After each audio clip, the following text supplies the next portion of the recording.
Good morning, everybody, and welcome to the California Delta Stewardship Council meeting. Today is Thursday, December 14th, and we are being broadcast out of the 715 P Street, the CNRA, California Natural Resources Building. If you will please rise for the Pledge of Allegiance. I pledge allegiance to the flag of the United States of America and to the republic for which it stands, one nation, under God, indivisible, with liberty and justice for all.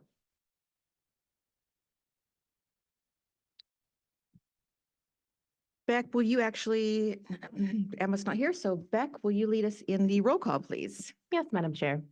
Councilmember Burgess. Here. Councilmember Damrell. Councilmember Waso. Here. Councilmember Moranian. Here. Councilmember Zingali. Here. Good morning, Beck. Good morning. Chair Madueño.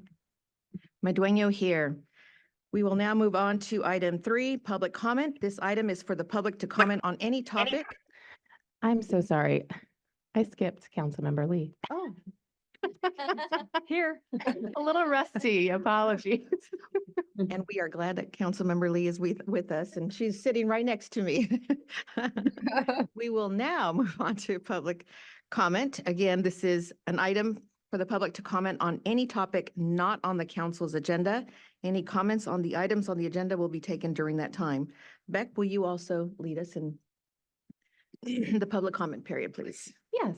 If any member of the public is interested in providing public comment on any agenda item during today's meeting, please send an email to Blue Card to engage@deltacouncil.ca.gov as seen on the screen. Be sure to note your name and the agenda item that you wish to speak on when called. The clerk will unmute you. Beck, is there any public comment? No, Madam Chair. Okay, we will now move on to item 4, the consent calendar. Are there any public comments on the consent calendar? And is there any public comment? There are no public comments, Madam Chair. Council, any need for discussion on the consent calendar? If not, I will entertain a motion to accept. Second. Moved by Councilmember Waso, second by Councilmember Burgess. Roll call, please. Councilmember Burgess. Yes. Councilmember Damrell. Councilmember Waso. Councilmember Lee. Yes. Councilmember Moranian. Yes, aye. Councilmember Zingali. Yes. Chair Madueño. Aye. We will now move on to the chair's report. I'll try to keep it brief. A few things that I've participated in since the last meeting. One was myself and our executive officer, Jessica Pearson, and Amanda Bowl had the opportunity to attend the Aqua Conference. And I'll just say, it's actually really good to get in a setting where everybody's talking about water policy, and the challenges that we're all facing in the state of California and how we're going to collectively come together. A lot of water districts, municipal government, entities, state agencies there. And I think there was a lot of reoccurring themes for me that I heard, obviously climate change being one of the biggest, if not the biggest. A lot of discussion on water policy, water management policy, I should say, and the changes that, again, need to be addressed with regard to water quality and its impact on disadvantaged communities. But I think overall, the emphasis, if you will, for me in attending the Aqua Conference is how do we start to find, again, common ground across the state in working with municipalities, working with state agencies, and again, trying to find solutions that we can all really address and adhere to. So again, a good conference. I also had the privilege and opportunity to attend a graduation for WELL, and WELL is Water Education for Latino Leaders. They had their graduation last week here in Sacramento. And this is a group of elected officials from throughout the state of California.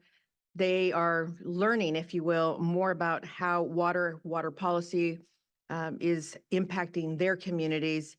And you don't have to be Latino to be a part of WELL.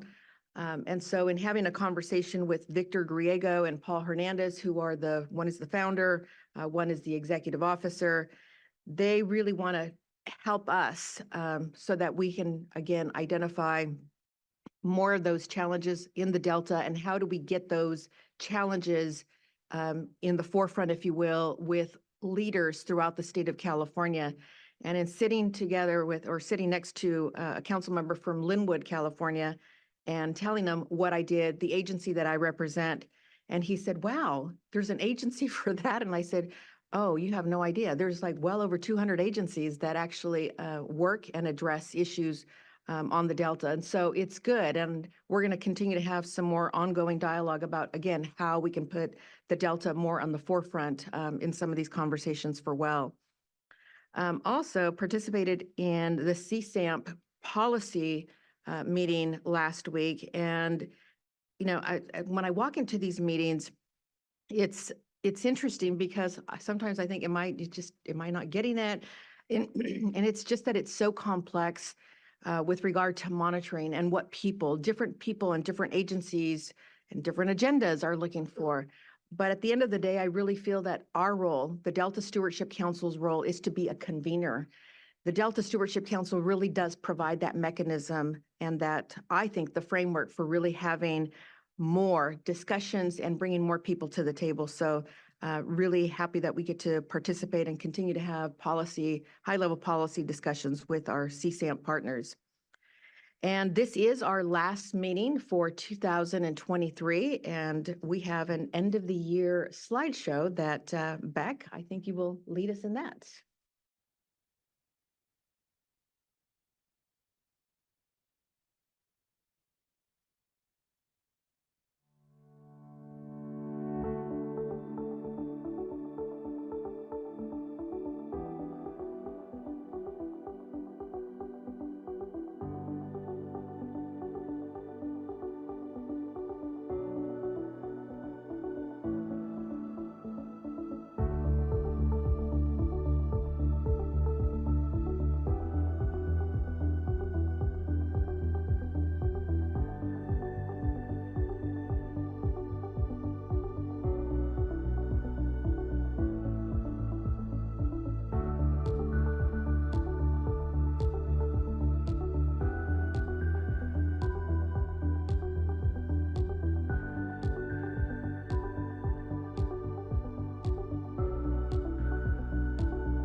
Can I get an applause for that? That was just beautiful.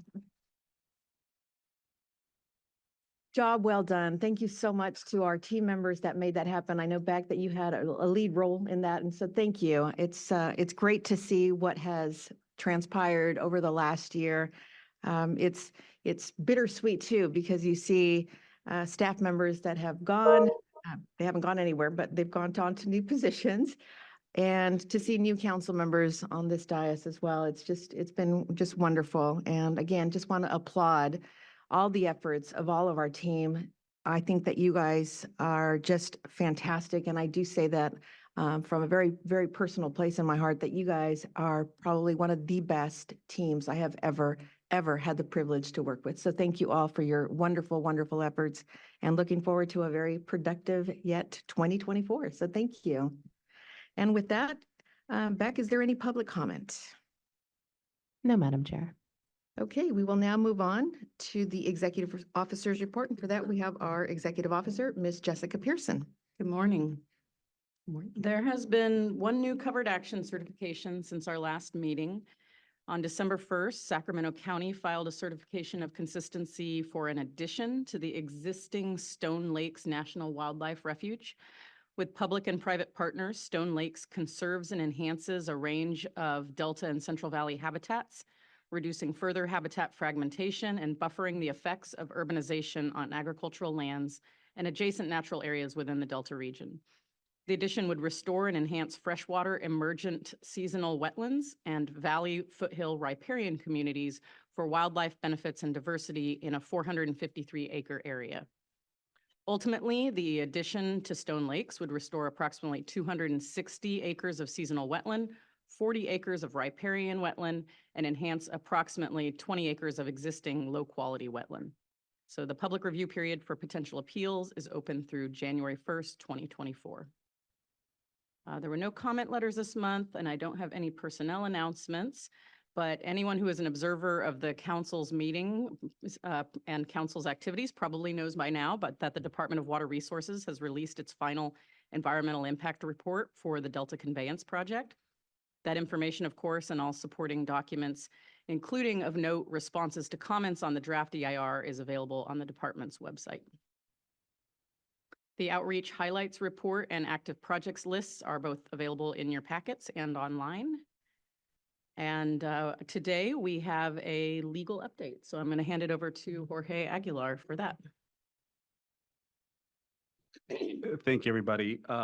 So today I want to, with some sadness, that we're going to say goodbye to our legal externs for last day. Rebecca Wilson joined us from McGeorge Law School for this semester, I would say, September through now. And, we're sad to see her go. I do want to congratulate her, though, on passing the bar recently within the last couple of weeks. She's one of California's newest lawyers. Thank you. I also want to thank her for all her time and her work here at the council. I'm convinced that Rebecca has a very bright future in the practice of law, and somebody's going to be very lucky to have her. Today she's going to be presenting her last legal update. She's going to, briefly talk to us about the United States Department of Justice's approach with respect to environmental justice. Thank you. Good morning.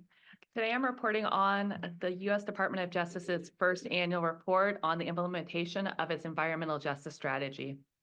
The DOJ began implementing its environmental justice strategy in 2022.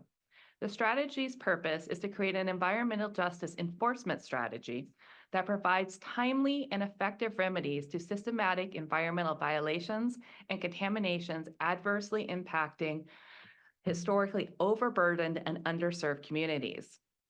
The first annual report discusses DOJ's progress in implementing the strategy's 4 principles. The strategy's 4 principles are intended to ensure DOJ diligently pursues environmental justice by prioritizing environmental justice cases, strategically using legal tools, meaningfully engaging with impacted communities, and promoting transparency on its environmental justice efforts and the results. The first principle of the strategy is to prioritize cases that will reduce environmental and public health harms to overburdened and underserved communities. The second principle focuses on using all available legal tools strategically in these cases. This means looking beyond environmental laws to contract, bankruptcy, and civil rights law. These principles are intended to work together to provide timely and effective remedies for the impacted communities. For example, in the Klamath River Basin, DOJ's Civil Division used contract law to stop the Klamath Drainage District from diverting water from the Klamath River without Bureau of Reclamation approval. Since about 2014, Reclamation has objected to the district's water diversions without reclamation approval. As a result, Reclamation has regularly factored in the district's diversions when setting water allocations for more senior right holders during droughts. In 2022, because of severe drought conditions, Reclamation allocated 0 water to the district. However, the district continued to divert water, which potentially harmed downstream UROC reserved water rights for fisheries and in-stream flows required under the Endangered Species Act. The court held the district's contract with Reclamation gave Reclamation authority to set the district's water allocation to 0. DOJ secured a judgment against the district, enforcing the contract and legally prohibiting further diversions without reclamation approval. Similarly, the DOJ's Civil Rights Division secured an interim resolution agreement with the Alabama Department of Public Health in response to its first ever Title VI environmental justice investigation. The investigation found discrimination against Black residents in Lowndes County in the department's wastewater management. Many Black residents in Lowndes County lack connections to a sewer system. This forces them to rely on faulty septic systems or straight piping for sanitation. The investigation found the department enforced sanitation laws in such a way that threatened residents with criminal penalties and property loss for sanitation problems they lack capacity to fix. Additionally, the department had a consistent pattern of inaction or neglect about health risks associated with contact with raw sewage, which is a common problem with residents relying on faulty septic systems or straight piping. Under the agreement, the department will suspend enforcement of sanitation laws and actively address the health risks of contact with raw sewage. Additionally, under these principles, DOJ is developing best practices for identifying environmental justice impacts during investigations, working on increasing involvement in environmental justice task force, developing intensive environmental justice training for its attorneys, and providing monthly training for its environmental justice coordinators in its U.S. attorney offices. The third principle aims to ensure meaningful engagement with impacted communities. DOJ focuses on increasing community outreach and listening sessions and increasing community understanding of federal environmental laws, enforcement processes, available remedies, the role of various federal agencies, and the methods of reporting potential pollution or violations of law. As part of executing this principle, DOJ hosted listening sessions in Lowndes County about the interim resolution agreement that emerged from its Title VI investigation, and also in Houston, Texas, during its Title VI investigation into Houston's response to illegal dumping in minority communities. Additionally, DOJ has participated in conferences and community presentations to educate the public on its environmental justice strategy. DOJ intends to expand its community outreach and is in the process of developing best practices to help DOJ connect with impacted communities in a meaningful way. The strategy's final principle focuses on promoting transparency in its environmental justice efforts and their results. The principle's goal is to make the information about enforcement actions and results achieved under the strategy easily accessible to communities with environmental justice concerns. As part of this effort, DOJ has increased information on cases, judgments, settlements, and remedies secured under the strategy on its website. Additionally, DOJ created performance standards to evaluate the strategy's success on a yearly basis going forward. Finally, DOJ is requesting feedback on the strategy so that it can continue to improve the strategy in the future. Thank you. Wonderful. Thank you so much, Rebecca. Can we take a couple questions? Yes, I see that. Councilmember Burgess. I didn't know the term straight pipe, and so I looked it up, and it's basically running sewage from wherever into a body of water eventually. Is that? Or like on a piece of land is very common. It's very common in the South and Appalachia. Mhm. And one of the problems that DOJ doesn't address in their report is that when you have faulty septic systems or straight pipe, you tend to also have contaminated drinking water Right, because you contaminate the source you're pulling from. right. Just wanted to throw that out because I I was, know. I was It's an like, oh, interesting it's a term, new isn't it? term. I didn't know. Thank you. Rebecca, well, first and foremost, congratulations Thank you. again. Super, super proud of all of your achievements and accomplishments, and now you are a full-fledged attorney, so kudos on that. A couple of questions, and you said some really key words that stuck out for me.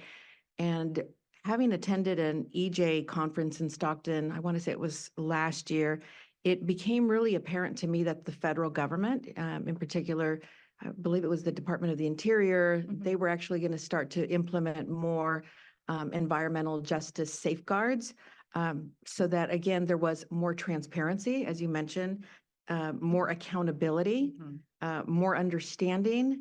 And for me, it's how is this going to translate into California water policy? And the reason why I'm asking this is we actually had our EPA Secretary, Yana Garcia, who addressed the delegation at Aqua. And she was very matter of fact with regard to environmental justice issues and how it's, again, important, critical, if you will, and a responsibility for all of us to make sure that our most disadvantaged communities, again, are being taken care of. And somebody apparently counted 38 times that she mentioned the word equity. For some people, equity it's just a word. It's check the box. From what you just said, this seems like it's so much more than just checking the box. There's actually going to be some real accountability measures being put forward. And so I guess I want to know, again, and you said that these are going to be translated into the states. So this is specifically for DOJ, so their U.S. Attorney's Office will be implementing. How I see it possibly working in California is we have a lot of Safe Drinking Water Act violations. And I didn't speak of it in this presentation, but they did do a Safe Drinking Water lawsuit for EPA. I believe it was in South, I had forgotten which city it was. And that was the issue, that they were having unsafe water being delivered to residents, and they forced them to start working on the system. So I could see that being a focus for DOJ, especially in the Southern Central Valley. Yeah, super important. And, where it said, having more meaningful engagement and increasing the understanding with some of these disadvantaged communities. And I think that's part of the challenge that we have. Some of these communities, they don't understand that they are entitled to a quality of life that is so much better than what they currently have. And I think it also stems from a lot of immigrants and a lot of refugees that come to the United States. And so what they have, they're so grateful for, but they don't understand that it's subpar, that they actually deserve the same quality just as anybody and everybody else. And so I think that's really where I think there's going to need to be more emphasis, because these individuals, these communities, they need to be brought into the fold to understand, again, that they matter, that they do deserve much better, that they do deserve more, and that these government agencies are trying to make it right. They're trying to correct the wrongs that have been imposed on them for, I agree. And I hope that they'll really focus on that part of the strategy where they're helping communities understand what to do if they see potential pollution, what their rights are, and how the process works, so that they will bring more of these cases to people's attention that can actually do something about it.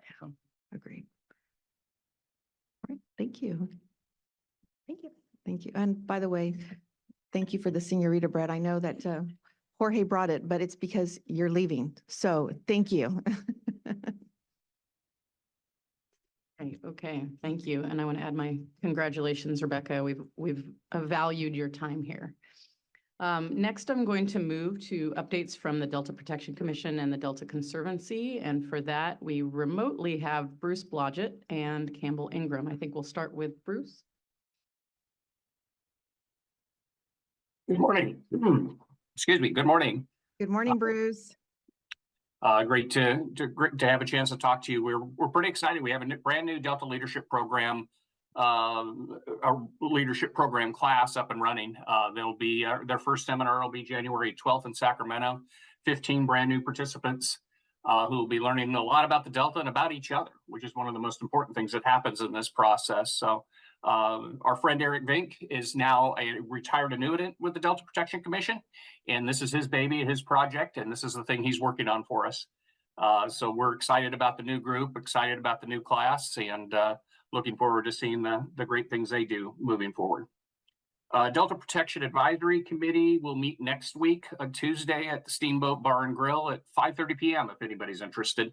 We're going to have updates on the National Heritage Area management plan, levy funding, broadband needs, and obviously the conveyance project will be a major point of discussion. So that's something that's coming up. Also relative to DPAC, we're looking for a couple new representatives.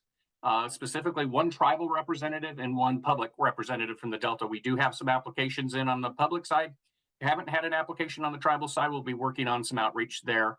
Those applications are due tomorrow, actually. We'll be extending if we need to make sure we get those people seated probably after our January commission meeting, is what we anticipate. So that's something exciting too, moving forward, expanding DPAC, including tribal representation and another public voice. So that's something that's very exciting.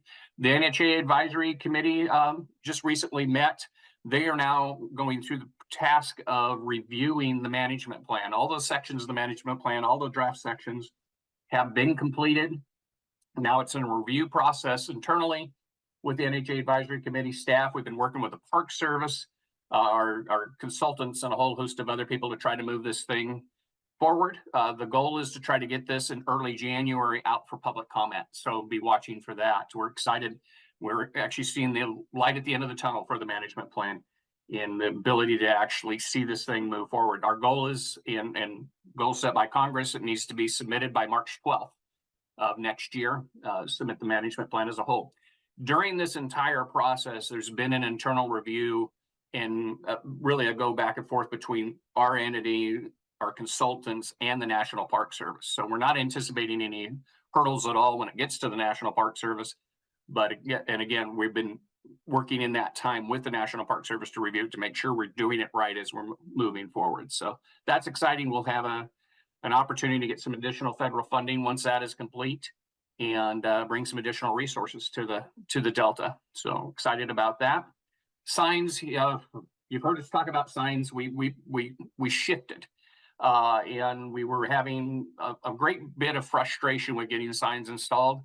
The Jefferson Boulevard sign for the National Heritage Area is now up and standing. We have a couple other signs, Hood Franklin and out off of Interstate 80.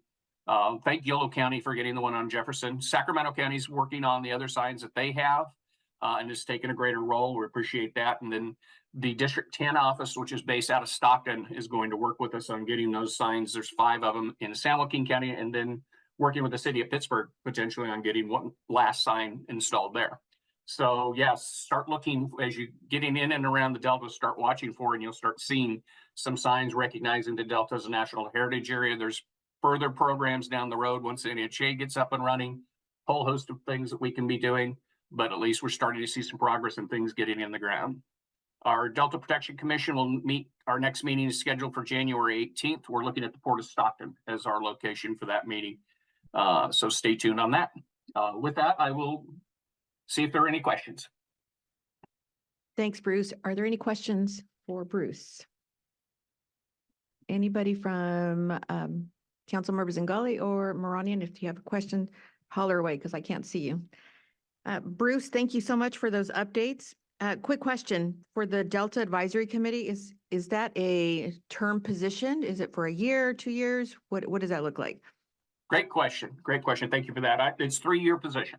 3 years. Yeah, so they rotate. So we have so many positions we're filling each year. So they will rotate potentially out, or they can potentially stay on after 3 years. We don't have a term limit that way.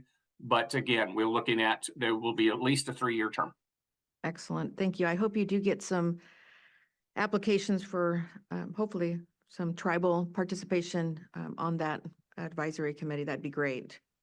Absolutely.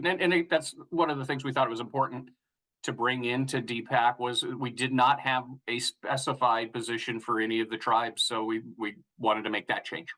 That's great. Thank you.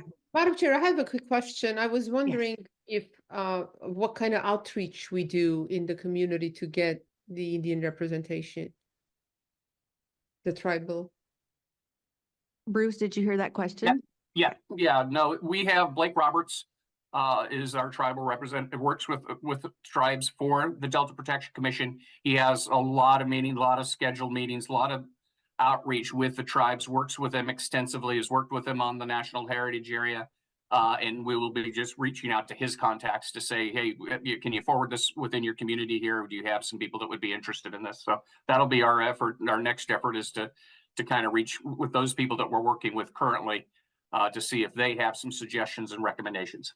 I And just it's a think a sometimes, relatively- people don't know Right. about this. Yep, sorry. The relatively new position as far as the specifically for that position. So that's why it's early on, why it hasn't been filled. Right. Sure.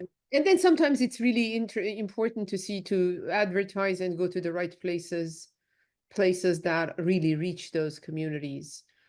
So, yeah, if you think you are doing that, that's great. And if not, we can probably focus on making sure that the right channels are being used. Very good. Bruce, you said the next meeting for the Delta Protection Commission is going to be at the Port of Stockton. That's the plan at this point. We're trying to confirm details on that, but that's the plan is January 18th at the Port of Stockton. Okay, it's in my neck of the woods, not too far from where I live. So if it doesn't conflict with anything, I maybe can join you. Would love to sit in on one of your meetings. We'd love to have you. Great. Okay, Bruce, thank you very much. And now we'll move over to Campbell Ingram from the Delta Conservancy. Campbell, are you there? There. Good morning, everyone. Can you hear me? Good morning. Yes, we can hear you. Great. Well, it's good to be here with you all. Thanks for the opportunity to provide an update. I just wanted to say that I really enjoyed the slideshow too. That was fantastic. It's interesting to see yourself bigger than life out there in front of you all too on the screen. So I want to start by thanking the Stewardship Council staff and our staff of the Delta Conservancy for their work in making the 5th Biennial Delta Invasive Species Symposium a great success. That was on November 30th. It was well attended and brought together the people who really need to know each other to better coordinate in rapid detection and early response. And I think it's really a great example of the value that the Stewardship Council and the Delta Conservancy add to the Delta, particularly when we get the opportunity to work together on something like that. Really a great event. The main thing I want to focus on today is an update on our October board meeting. At the board meeting, our board approved 3 new nature-based solutions projects that are intended to address subsidence and carbon emissions that result from subsidence. So with this approval, we've now obligated our full allocation of nature-based solutions funding, which was a total of $36 million. So I'm going to quickly just run through the 4 projects that we funded with this. Back at the July board meeting, the board approved a $20 million grant to Metropolitan Water District to take all of Webb Tract, which is a deeply subsided island right in the center of the Delta, and restore that island to 3,500 acres of rice cultivation and 1,500 acres of managed wetland. So this will stop subsidence, carbon emissions, but also help make that island economically viable into the future and maintain agriculture on the island as well. Then at the October board meeting, our board funded a project with the Nature Conservancy to reach out to private farmers in the Delta, deeply subsided lands in the Delta, to help them convert to rice cultivation. So this would help them cover cost of land leveling and water infrastructure, which are typically prohibitive for small farmers in the Delta. The target here is to get an additional 5,000 acres of rice cultivated in deeply subsided areas of the Delta. We also funded the Nature Conservancy to create a 460-acre managed wetland on Staten Island, again on the deeper end of the island towards the south, and then funded a project with the John Muir Land Trust to acquire 600 acres on Bethel Island that will ultimately be turned into managed wetland into the future. Again, Bethel's a deeply subsided island. So these 4 projects for this investment total 11,000 acres. which will reduce carbon emissions by approximately 110,000 tons annually, indefinitely moving forward. So when these projects are completed, there'll be an emission reduction of 110,000 tons every year. We were really happy to be able to obligate this funding so quickly and are working to develop other projects. I think it does show great progress and a great demonstration to show how we can manage these subsided islands to be more sustainable and economically viable, but also to reduce the risk of losing the Western Delta, risk of flooding that threatens the water supply, and the federal, state and federal water projects, the communities themselves, and of course, agriculture within the Delta. So unfortunately, that's the end of our available funding for this source. So our focus in early 24 will be to secure federal funding and hopefully to try to get us through the interim before, again, hopefully a climate bond passes in November 2024. See, the last thing I wanted to mention is that we have just entered into an interagency agreement with the California Department of Fish and Wildlife to reinitiate planning for Frank's Tract. You may recall that almost 3 years ago now, CDFW did an extensive planning effort and really had excellent interest group participation. And the intent was to see if there was a way to sort of reconfigure Frank's Tract to reduce salinity intrusion. You're probably aware Frank's Tract works like a salinity pump that just pumps salt water into the central delta, but also to increase habitat value and then maintain boating, fishing, hunting values, and other recreational values in the area. It really was a great process, but it resulted in a $500 million project to try to address all those issues. So what we're going to do next is basically bring that group back together, as well as welcome additional participants to delve back in and see if we can't come up with a project description that achieves most, if not all, of those objectives, but at a reduced cost. And so additionally, that project would do more detailed cost estimates to be able to get us ready to have a project and a cost estimate and help to move forward. So with the interagency agreement executed, we're hoping to run a request for proposals in early 2024 and then try to kick that process off in June next year. On top of that, we continue to shepherd 40 plus projects, ecosystem restoration and economic development projects. We're wrapping up the 2023 Delta Drought Response Pilot Program, which will have a report out in spring of next year that will detail all of the analysis and compare the 2022 drought program with the 2023 drought program and have an overall assessment of how, the effectiveness, efficacy of the program moving forward. And our next board meeting is on January 25th, 2024, excuse me. So with that, happy to take any questions and hope you all have a great holiday. Great. Thank you so much for that, Campbell. Any questions of Campbell? I actually have a couple. Campbell, good to see you again, and thank you for that report. Just curious, we continue to hear more and more about rice cultivation, and it seems like it's working, and it looks like it's a good fix, if you will, or I'm going to say it's like the farmers that are currently using rice cultivation as a replacement for the crops that they used to have. How is that being tracked in terms of, is it generating enough income for them as opposed to what they used to do? And what's the offset there? Is there any compensation if there's a loss of revenue? And how's that being monitored? Well, I think at current market rates, the expectation is that rice cultivation is actually more valuable, more lucrative than most of the other crops that are grown in the deeply subsided area, aside from, if people put in orchards or vines. So the hope is that it's a conversion. It's a great conversion because it actually makes you more money, but also solves your problem of continuing to subside. Into the future, we never know exactly what commodity markets are going to do. I mean, for instance, right now, almonds are just not high value. So that I think that's just going to have to play out through natural cycles. In terms of monitoring, what we know now is just how much rice is being cultivated in the Delta. We're not doing anything specifically to understand current market values. Farmers who decide to cultivate rice typically are going to look at doing it for 3 to 5 years because of that investment up front to laser level land and get waterfront infrastructure in place. So hope that answers your question. I think the answer is we're not doing a lot of monitoring to really understand how the market is affecting overall values. Current expectation is that rice is a higher value than certainly corn or other commodities. That's good to hear. And then last question, 11,000 acres equates to about 110,000 tons of carbon being taken out. So do you work with CARB, the Air Resources Board? And if you do, how are they using this? Or how does this help maybe the farmers, or how does that help the Delta?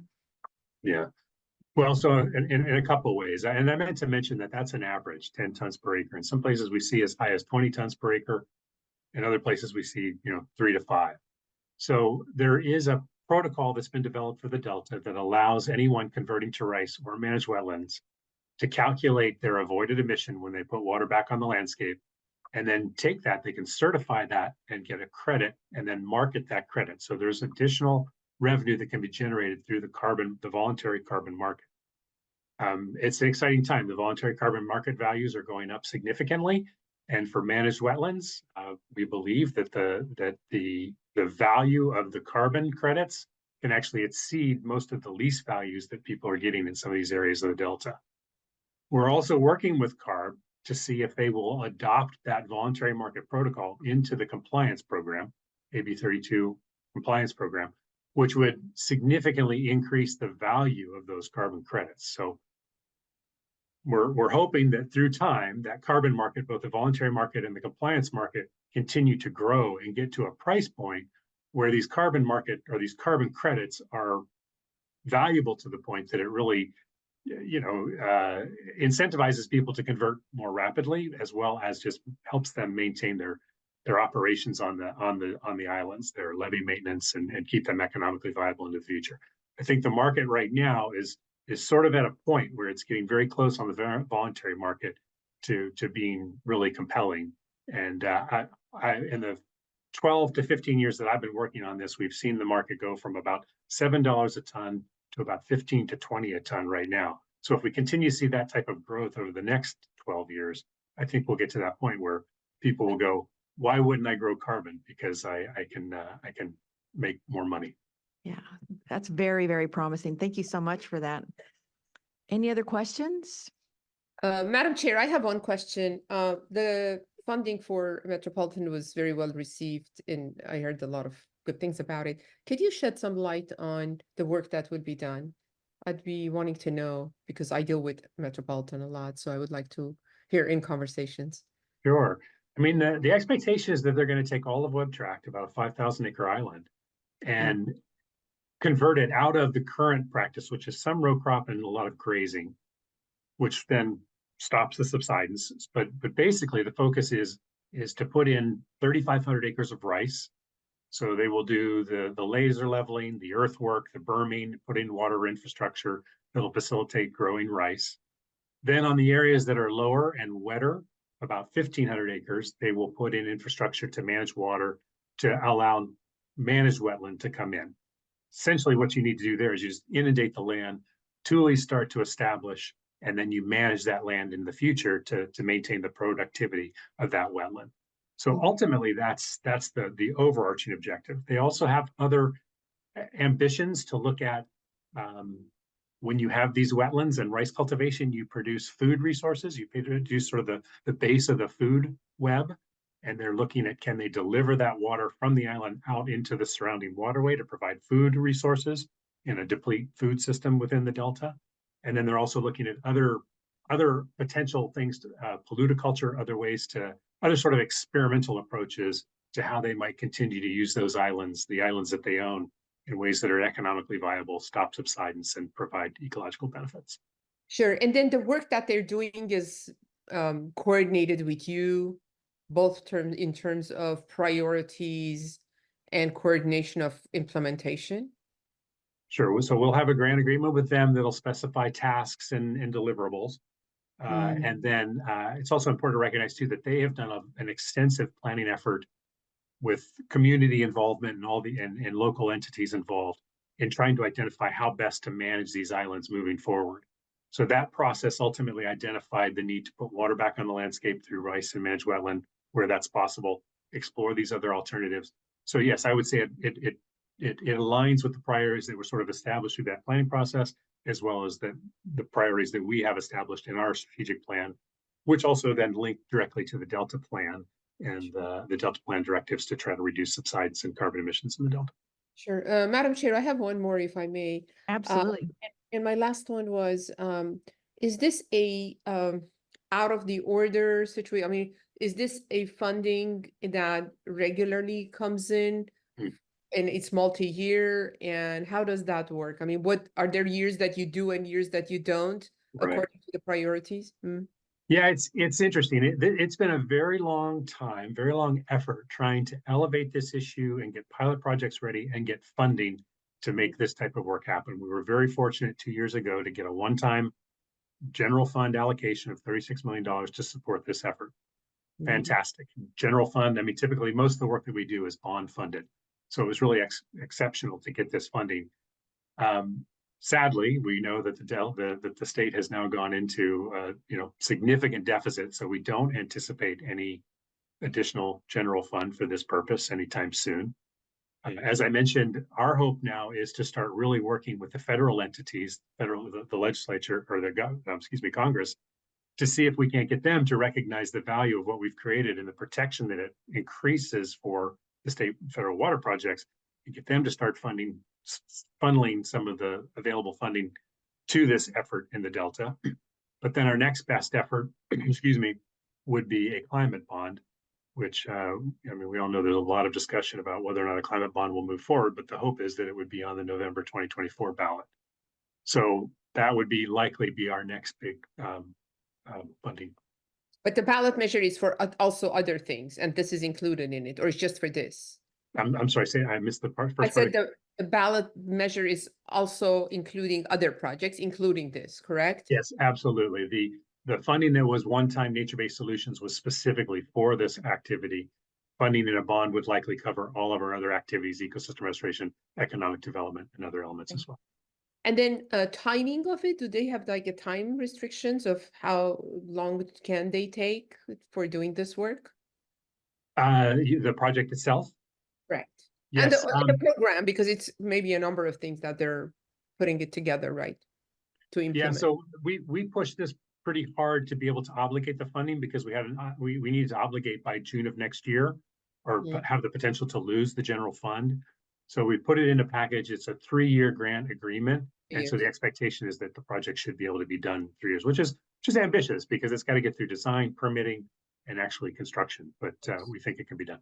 I just wanted you to know that it was very appreciated down south. It was a big news around all the water agencies, all, the water world of Southern California. And of course, MWD was very proud of, putting together a project that they can get funding for. And I appreciate all your work. Thank you. Thanks. It really is an exciting time. I mean, we're starting to look at whole islands in the Delta and thinking how we stop them from subsiding, but keep them economically viable. Sure. It shows a path forward for the deeply subsided part of the Delta, which is really exciting. Great. Thank you. Thank you. Thank you, Madam Chair. Absolutely. Okay, thank you so much, Campbell. Moving along for today's agenda, we'll hear the first lead scientist report from Dr. Lisa Marie Wyndham-Myers, our new Delta lead scientist, followed by a presentation from council staff on proposed non-substantive amendments and potential publication of our appeals procedures in the California Code of Regulations. And then finally, to close, we will hear a much anticipated presentation from the Department of Water Resources regarding their discretionary state investments in Delta levee operations, maintenance, and improvement. So that concludes my executive officer's report. Thank you very much. I'll take any questions. Otherwise, we can see if there are public comments. Great. Any other questions of our executive officer? If not, Beck, is there any public comment on this item? No, Madam Chair. Okay, moving on to item 7, and that is our lead scientist report from our new interim lead scientist, and that is Dr. Lisa Marie Wyndham Myers. Welcome and looking forward to hearing your report. Good morning. Thank you for the introduction and the opportunity to share some of science in today's council meeting. Coming in as the new Delta lead scientist at the end of the year is a real treat because I get to report on all the achievements of the Delta Science Program. And I'm looking forward to advancing key opportunities next year, including science research awards, peer reviews, and workshops that tackle really thorny issues like deep uncertainty in future conditions and trade-offs of salinity management approaches. Dr. Laurel Larson's tenure has been highly impactful with a progressive and actionable legacy for all of us. And I am immensely grateful for her leadership vision and generosity.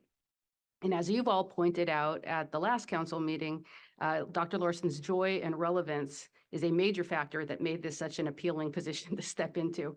And I know we're not alone in appreciating her. I've been onboarding for these last 2 weeks, and I am grateful for all the help and patience being shown by this whole community. I'm coming in as a USGS Geological Survey scientist for the Water Resources Mission Area, and I've been working across boundaries for years as an environmental engineering student at UCLA, as a remote sensing scientist with NASA Ames Research Center, with my first projects led by Susan Houston at UC Davis, so very local to here. As a graduate student and postdoctoral fellow with support from NOAA and NASA Global Change Programs and National Science Foundation at Rutgers University in New Jersey, and as an assistant professor at Lehigh University in Pennsylvania, then at Stanford University, and then finally at USGS in the National Research Program in Menlo Park, California, where I've been working across federal and state agencies and across disciplines and across scales for about 20 years now. Almost all of this work has been based on informing or assessing aquatic ecosystem management decisions, whether local or international, whether on impacts of invasive species like Phragmites you heard about last month, or toxics like methylmercury or the Gulf oil spill in 2010, or atmospheric carbon fluxes like methane, or extreme events like hurricanes and droughts. Often where these are all intersecting, and often on issues like nature-based solutions and salinity intrusion. So I really appreciate the updates that we just heard from the Delta Conservancy and Delta Protection Council. I was born and raised in Sunnyvale, California, so it's been nice to come back to my family in the South Bay area and become once again part of this Delta science community. I'm seeking to accelerate understanding and to bring science guidance to really hard decision-making about water management. It's my goals for this interim period. The article I want to summarize and highlight today is about birds. So look, we have a nice graphic up. Great. It came out this summer in the San Francisco Estuary and Watershed Science Journal, which is a partnership of the Delta Science Council and University of California, the journal being supported by them, to communicate relevant science that's open access and robust peer review. So this graphic is a map, and that's one of the real strengths of the paper. The work by Kristen DeBala and co-authors is one of the most downloaded of 2023, synthesizing data and providing a gap analysis of the spatial alignment of land birds and water birds with recommended protected areas in the Delta Plan's ecosystem amendment, where they align. There's been very few landscape scale studies about birds in the Delta, and that's discordant with their overall role in ecosystems and biodiversity and in human connections to the Delta. Because people appreciate birds in many ways through hunting, wildlife viewing, cultural heritage, and just to be honest, mosquito control, which is important in the Delta. The work is impressive. They've synthesized bird data for 9 riparian land bird species like warblers, flycatchers, sparrows, and 46 water bird species like geese, cranes, shorebirds, dabbling and diving ducks from over 10,000 recent surveys. And then they modeled the probability that specific birds will be present based on land use, climate, and hydrologic characteristics of each point in space. And they even use things like the distance to nighttime roosts or to waterways. So it's a really robust spatial analysis. Subsequently, they used the modeled probability of the presence of each of the 55 species at each location to identify the locations that are the most probable for finding most of these species. And then within each group, they broke the 55 species into groups. The 5% most important locations for land birds and water birds were mapped. The research team then evaluated how many of these sites fell into areas that are prioritized for conservation in the Delta Plan, or areas that had already been preserved. The land uses that they overlapped with, and then how many areas are likely to be inundated by sea level rise by 2050, as identified in the Delta Adapts Vulnerability Assessment. So you can see in this resultant map that's on the screen here, the distribution of priority bird conservation areas for land birds are in yellow, and you can see them, the riparian land birds are along some of the major waterways in the north and the south. And the priority water bird habitats in blue, which are primarily in the central delta and then north up in the Yola bypass. And then also where they co-locate, that's shown in red. And they highlight these as 4 select protected areas, which included, for example, Stone Lakes National Wildlife Refuge, which was brought up earlier. The Delta Plan specifically specifies sub-goals for providing bird habitat and migratory corridors, but Delta scale spatial products and analyses on how birds use different habitats in the Delta have been scarce. Perhaps even more important than the findings of these biodiversity hotspots in the northern peripheral wetland areas of the Delta is the finding that many of these priority bird conservation areas are either unprotected and dependent on agricultural land uses, especially the corn cropping and winter flooding that land uses that are favored by water birds, which might be changing in the future. And then secondly, vulnerable to inundation by rising sea level by 2050. So particularly useful, the research team mapped the locations where currently unprotected areas and forthcoming changes in crops due to climate change may have the most adverse effects on Delta bird conservation goals. So it's a clever analysis. It's repeatable, it's predictive, and it appreciates the dynamics of land use. The system is in flux, it's changing. And this will help facilitate bird conservation in the long term. So it's a fun read, actually. It's well cited. And if there's any questions on the paper, I'd love to take them. Any questions? Guess we're good. I have one. If I may, I just Sure. was wondering, you said that there is most of the areas are unprotected.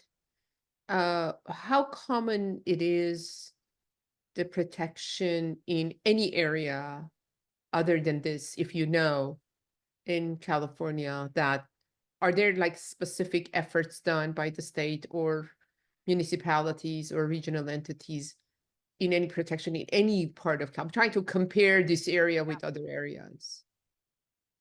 Yeah, Councilmember Marini, that's a really good question, and I don't know the answer right now, but I will say agricultural wetlands, where you're seeing the water birds here, are really important in the state of California. So those, again, are agricultural, and so they can change as well. So I think that the issue is perhaps more broad than just the Delta in terms of the lack of conservation areas. That said, the Delta is particularly in flux because of the joint issues of drought and sea level rise. So I think it's Sure. It would be interesting just to know that if there are any other efforts, if there is a possibility of collaboration, sharing of information and sharing of knowledge, experience, science, funding, all of that stuff.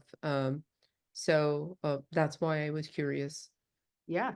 Have the situation like in Salton Sea right now, right? You know, I mean, all these birds that are around there and what happens to them as a result of the distress the Salton Sea has in the area. So, and I'm sure that Councilmember Wesso would know much more about it, but I'm just thinking that it's such a common area throughout the state and probably in this area more highlighted. Thanks for pointing that out. I will look it up. Thank you. Thank you. Any other questions? Okay, great. Well, then let's move forward to some other impressive stuff. That's the science program activities of the year. Some things that are coming up soon are, as you've heard from the last the last council meeting, that the Delta, on January 18th, the Delta Independent Science Board with Delta Science Program Support is hosting the next virtual seminar to support discussion and review of decision-making under deep uncertainty. It's a workshop series. And these seminars bring experts in to discuss sources of uncertainties and approaches for managing them, as well as incorporating human behavior in anticipatory planning. Links to previous seminars are in the lead scientist report as well, if you want to take a look at those. But January 18th, if you want to register, looks to be a really promising, informative session. The Collaborative Science and Peer Review Unit at the Council, Delta Science Program, is this is the unit that's responsible for administering peer review to support Delta decision-making. Has been extremely busy in 2023, and they've got more reviews going forward in 2024. Closing out this year, you'll see in the report, we're highlighting 2 peer reviews. The Department of Water Resources Delivery Capability Report and the U.S. Bureau of Reclamation's Water Temperature Modeling Platform. And you can find more information in the report. We're on track for the review of the Bureau of Rec's fish and aquatic effects on long-term operations, which has already started the review process. And the review of the Department of Water Resources Summer-Fall Habitat Action, which is primarily for Delta smelt, that starts up in late February. So they're both on track. We haven't yet highlighted the November 1st Tidal Wetland Restoration Symposium orally. So I'm just going to just describe again how impressive it was. It was over 230 attendees online. And I believe Chair Medueno, you were there. That's great. The attendees shared early results and observations from emerging tidal wetland science in the Delta and Sassoon Marsh. There was an emphasis on restoration projects being implemented and monitored by the Fish Restoration Program, a joint effort led by the Department of Water Resources and the Department of Fish and Wildlife. A recording of the symposium is available on the State Water Contractors YouTube channel. I believe there's a link, and if you're interested and you haven't found the link, I can send that to you. The Delta Science Program's Environmental Program Manager, Dr. Dylan Chappell, led a session on adaptive management, which is linking science to on-the-ground implementation of projects. The planning committee is actually working now on a paper with multiple interagency groups to develop a peer-reviewed assessment and associated communication products to inform adaptive management of current and future projects. So that paper is something that they are working on right now. So other items to put on your radar. The Delta Research Solicitation Update, which is the research awards, they're expected to be, the call for those awards is expected to be released in early 2024. The awards are expected to become active in about October. The focus on this particular solicitation is on participatory research with a new incentive, especially profound in this call, which is including a survey to connect Delta tribes and communities to researchers. And this solicitation is expected to improve relevance with co-produced science questions and approaches. So we're looking forward to seeing what comes in with those applications. And finally, I want to call attention to the California Sea Grant State Policy Fellowship Program and close out the year by celebrating the successes of this year's Sea Grant Fellows with a welcome to the new cohort coming in 2024. The names of all are in this report. The council has already participated in the Policy Fellowship Program since 2013 and has hosted a total of 39 early career scientists. These fellowships are year-long positions, so current 2023 cohort is busy wrapping up their work with us, and you might remember that the council approved the contract for supporting the newest class of 2024 fellows at the September council meeting. So for this part of the agenda item, we're going to be sharing a short presentation from the 5 fellows that we hosted in 2023 about their experiences with this program and our agency. Their passion for bringing science. Oh, sure. Their passion for bringing science to policy, their breadth and background, and their accomplishments this year are impressive. You're going to see this. Really pointing to the importance of the Delta Science Program in providing professional development opportunities and mentorship for the next generation of applied scientists. I think we are. Hello, council members. We are here today to present on the Sea Grant State Fellowship with the Delta Stewardship Council. Myself and the other fellows will be talking about some of the projects we've been able to work on, skills we've been developing, and what we hope to accomplish after the fellowship.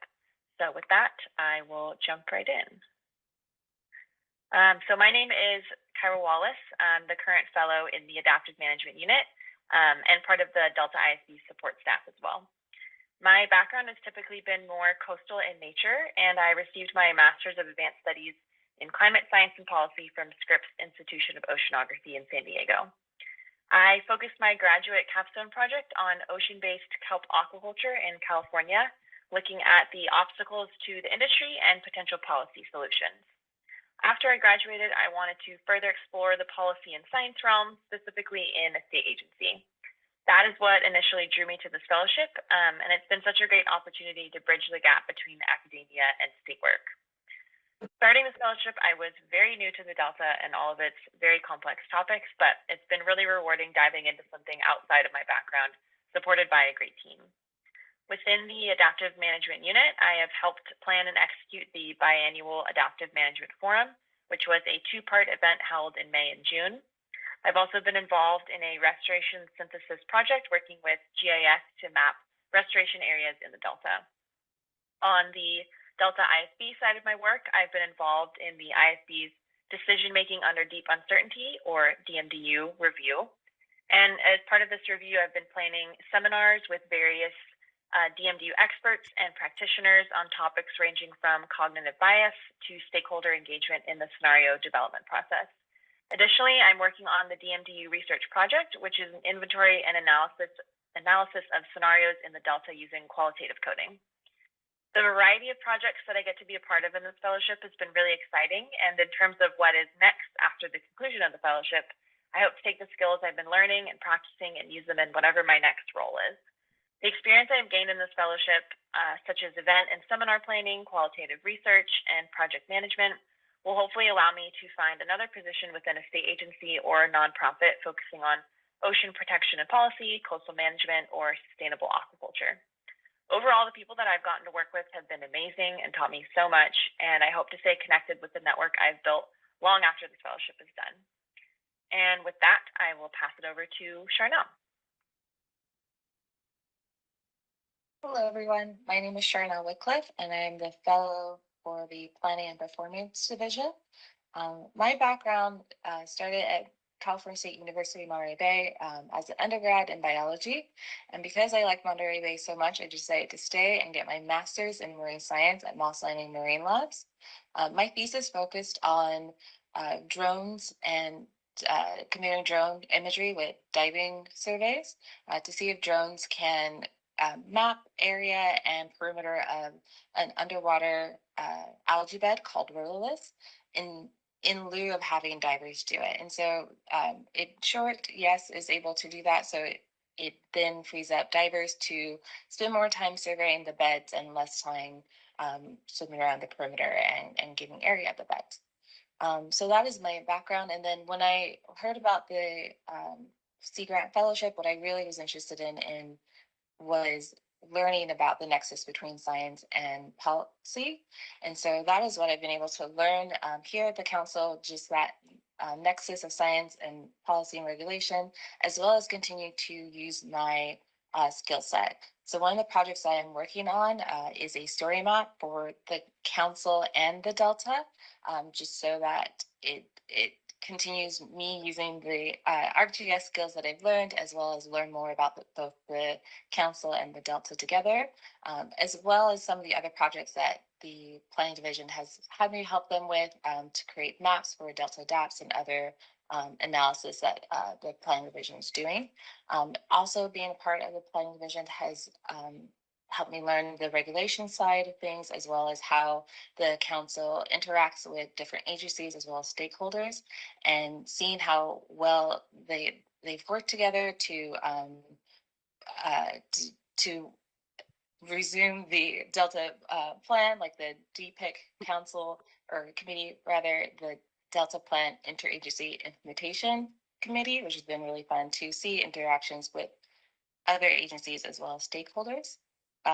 in planning ahead, I am looking to take my skills here that I've learned with regulations and interactions with community as well as other agencies, and look to use that in finding jobs in state agencies as well as the private sector, to really not only continue to learn the science and policy interactions, but also how to get more community involved in the restoration of their environment and their community together. So with that, I will pass it on to Sam. Hi, everyone. I'm Sam Pyros. I'm the current fellow for the IUP. I received my Master's of Science at UC Davis in Environmental Policy and Management. And during my time there, my capstone project was partnered with the DSC in identifying social ecological indicators for improving state monitoring programs. And after my master's, I applied to the Sea Grant Fellowship per the recommendation of my mentors at Davis. I wanted to stay in the water realm of the environmental sector and build upon the experiences within policy and government. And so as a fellow here for the IUP, I've been a part of the strategic decision-making portfolios for Delta Smelt and reviewing the IEP's annual papers with alongside my mentor, Steve Culbertson. And my large deliverable for the fellowship was creating a comprehensive report on the Delta sturgeon monitoring efforts, both green and white sturgeon. And I've also been fortunate enough to continue my participation in the DSC's social ecological indicator database within the social science integration project work team. So it's been a nice transition to still be a part of that. I'm very thankful for the suggestion to apply for this fellowship because of the mentorship skills and the experiences that I've gained at the DSC. The individuals that I've been honored to work alongside with are passionate about what they do, and it's been a great opportunity to be a part of the work that is conducted here. I hope to take all of the knowledge and skills that I've learned within the state agency, specifically with their regional focus, and widening my view to both the federal and international sectors, but continuing my career within water and marine sciences. And with that, I'll pass it off to Pooja.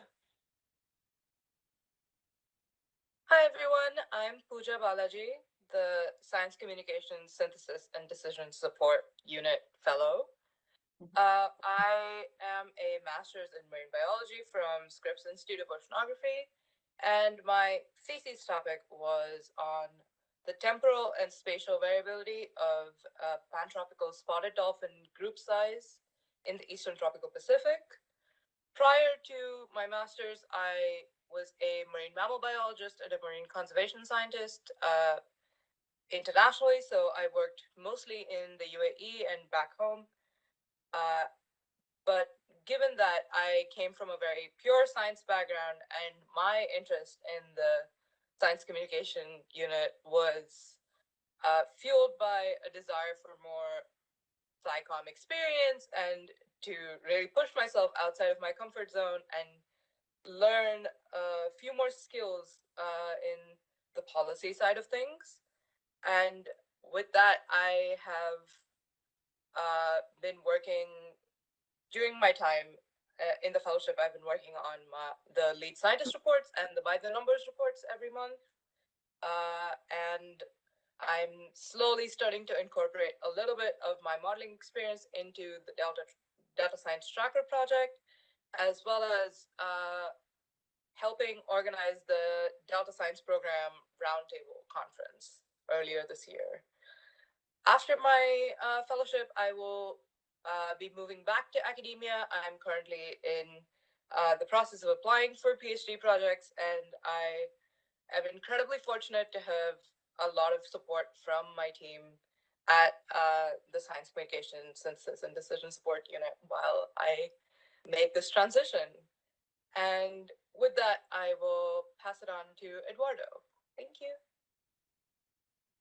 My name is Eduardo Martinez, and I am the California Sea Grant Fellow with the Collaborative Science and Peer Review Unit. I earned my Master's of science degree in civil engineering with an emphasis in environmental engineering and chemistry from California State University, Los Angeles. My thesis focused on the abiotic reduction of nitrate using iron oxyhydroxide minerals in the presence of coexisting ions such as phosphate and chloride in a pH gradient. This work was also a collaborative effort between my mentors at the Origins and Habitability Laboratory at JPL and my mentors at Cal State LA. This project was also what motivated me to apply for the California Sea Grant Fellowship, as I wanted to gain experience in environmental science policy and science governance. As for the work that I'm doing with the CSPR unit, I am working on a few projects. One, a white paper on the gaps and recommendations of bifenthrin mixtures in the Delta, as bifenthrin is a compound of significant concern as it affects some of the Delta-sensitive species, such as the Delta smelt and the Chinook salmon. Two, helping support the independent peer review efforts of the unit. We are in the midst of finalizing the water temperature modeling platform peer review for the U.S. Bureau of Reclamation. And three, helping support the Delta Science Program's proposal solicitation notice. As for my next steps, I will be pursuing a PhD at the University of Nevada, Las Vegas in the Geosciences Department. I'm hoping to leverage all the experience and the knowledge that I gain here working with the CSPR unit into my PhD program. With that, thank you for giving me your attention. And here are some of the overall shared themes and conclusions. In this fellowship, we were able to, one, design our own fellowship experience based on our interests and goals. Two, we were able to have professional development that was encouraged through projects, trainings, and conferences. And three, have thoughtful and supportive mentorship. So with that, I want to thank you for giving us your time, and thank you for listening.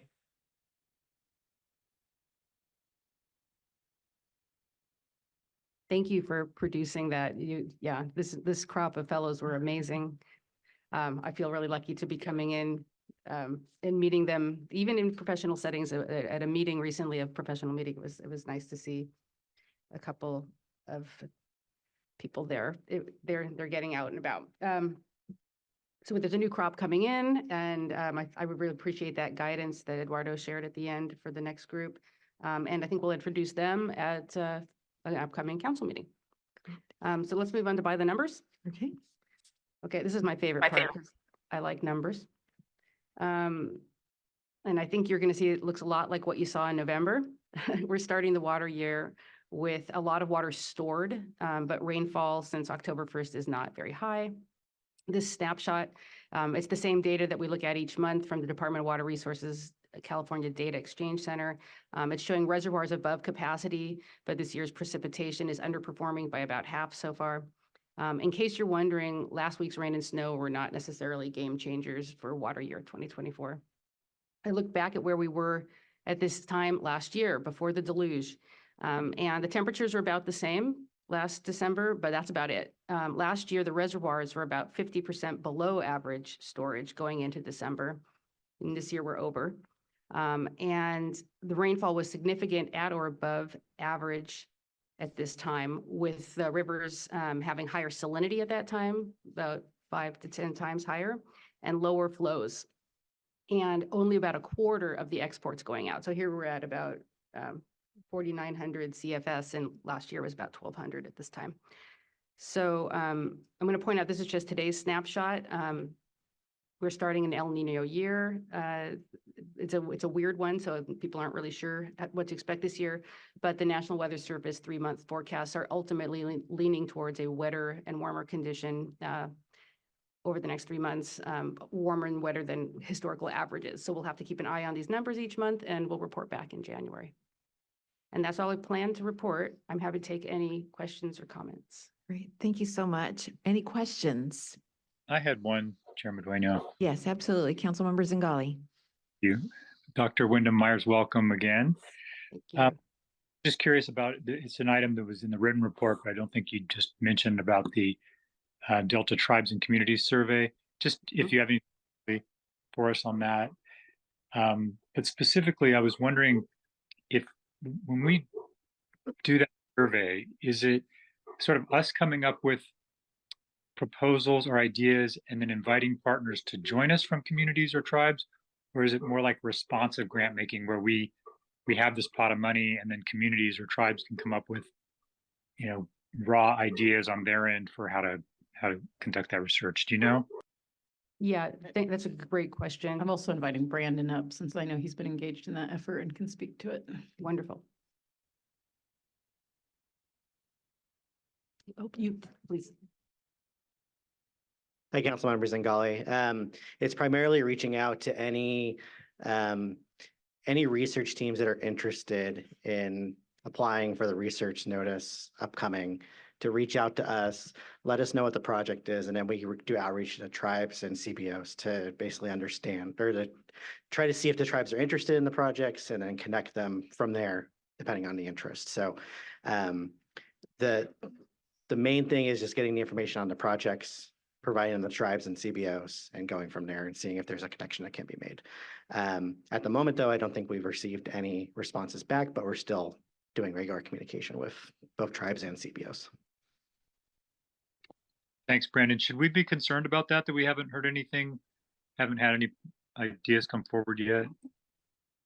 I don't think so, primarily because the the solicitation notice has not been released yet. Research awards has not been released yet. Sorry, working on the branding for that. No, I don't think so.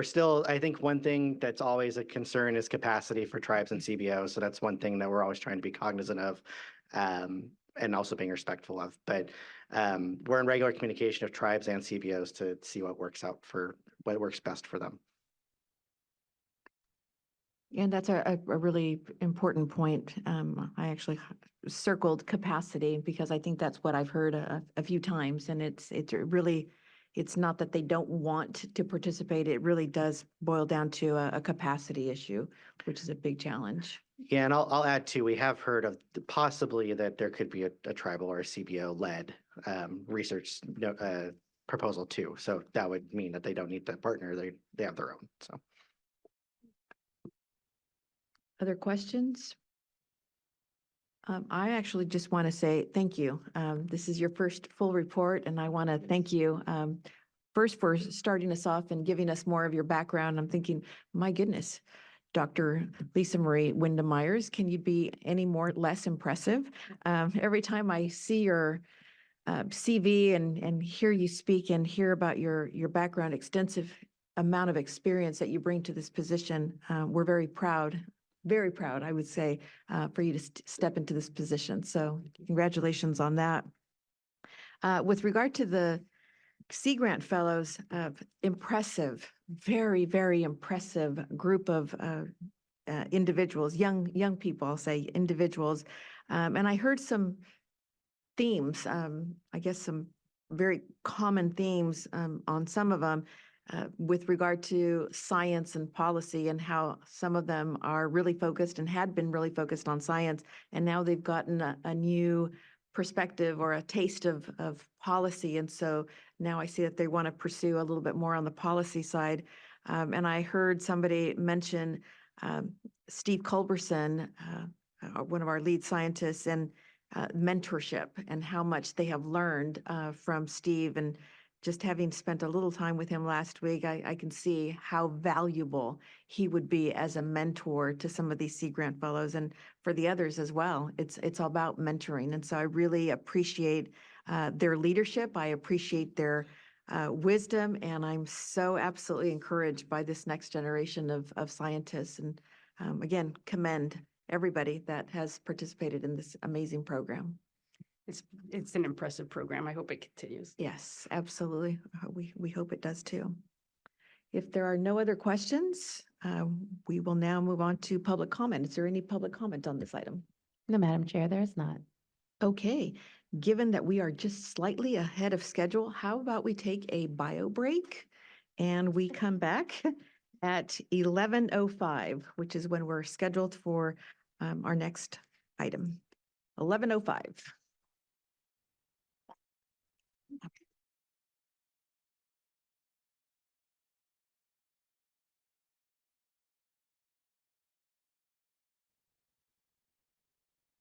Welcome back to the Delta Stewardship Council meeting. We will now move on to item 8, consideration of proposed amendment to the council's administrative procedures governing appeals and potential publication of the appeals procedures in the California Code of Regulations. And for that, I would like to introduce Jeff Henderson, our Deputy Executive Officer, who will lead us in this discussion. Hi, Jeff.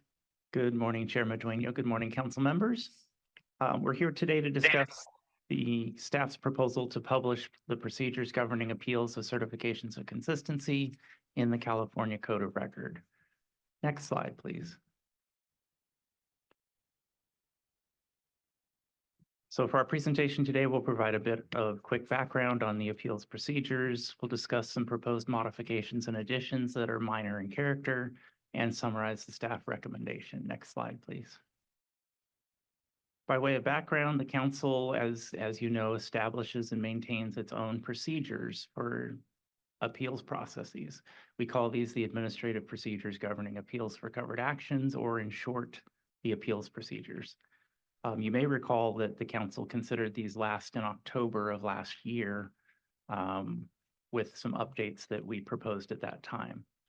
It's important to note that the Reform Act, the Delta Reform Act, exempts the council's administrative procedures for appeals from the Administrative Procedures Act, or the APA, rulemaking process that's described in the government code.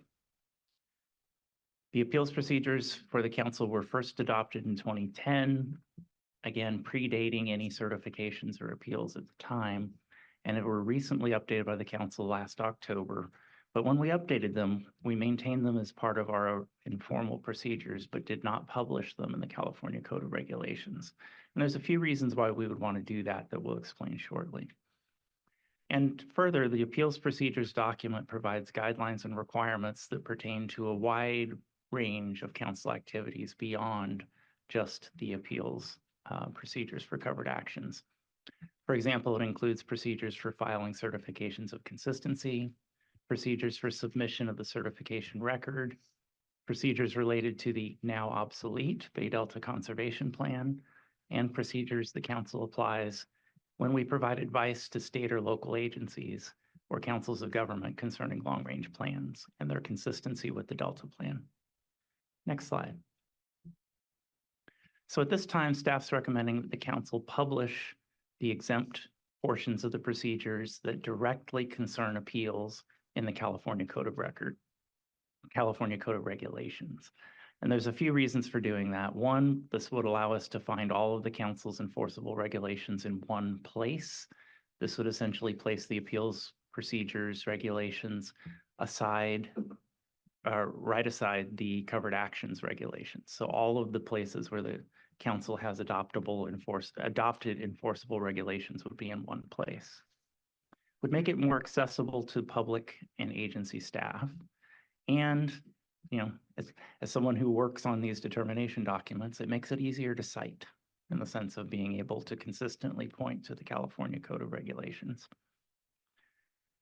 Along the way, the proposal that we have for you includes some minor modifications, and in large part, these were due to the particular format that the regulations need to be in order to be published in the California Code of Regulations. So just some minor formatting changes. We also identified a couple of definitions that were found in existing procedures but weren't previously defined. And so we're proposing to update those along the way. The result would update Title 23, Section 5001, and add new sections 5020 through 5035. So they would be amendments to the definitions and the appeals procedures addition. Next slide, please. So specifically, the proposed modifications and additions would amend Section 5001 to add definitions, and we'd be defining the terms certifying agency and person. We would add sections 5020 through 5035 to codify the appeals procedures the council's previously adopted. This includes the type of non-substantive technical edits that I described previously for formatting, and We're also reordering the sequence of rules as they appear in the regulation so that they follow the sequence of activities in an appeal. The previous version did not do that. And the remaining procedures I described earlier would be retained as part of the council's informal procedures. Next slide, please. So I just have 2 slides here, not going to read through them, but just to give you a sense of the sections of the appeals procedures. On the right side, those are the existing rule numbers and the existing procedures. On the left side is the California Code of Regulations section that each procedure would occupy. And so there's 2 slides ranging from the scope of the procedures, next slide, all the way down to what happens with an appeal following remand. These are essentially in substance the same as what the council reviewed and approved in October of 2022, but it's been formatted for purposes of the California Code of Regulations. Next slide. So in conclusion, our staff recommendation today is that the council adopt a resolution number 2023-09. This is attachment 1 to your staff report. That resolution would approve and adopt the minor amendments to the appeals procedures and direct and authorize the executive officer or her delegee to complete non-substantive changes to publish the finalized amended administrative procedures governing appeals with the Secretary of State for inclusion in the California Code of Regulations and make these available on the council website. That concludes our presentation. Thank you. Thank you for that report, Jeff. Are there any questions, comments? Yes, Councilmember Burgess. So this is going to go to what you just said. I can go back to the paragraph and read it again. So once it goes to the Secretary of State for inclusion of the CCR, is there any process that someone can challenge it or disagree with it? Or is by doing this, we're just taking care of it? Might ask Jorge for a little help, but my initial response is because of the exemption granted to the council from the Administrative Procedures Act, these regulations can be adopted by the council and placed into California law directly without that sort of intermediate process that involves like cost analyses, Sure. other considerations. Thank you. So yeah, that's correct. So like the appeals procedure is specifically exempt from the Administrative Procedures Act. So the next step would be publication. Okay.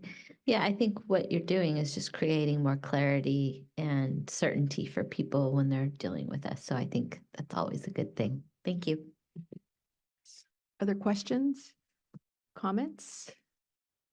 Yeah, thank you again, Jeff. Yeah, I totally agree with Councilmember Burgess. I think it just really does help to clarify, if you will. So looking forward to moving forward.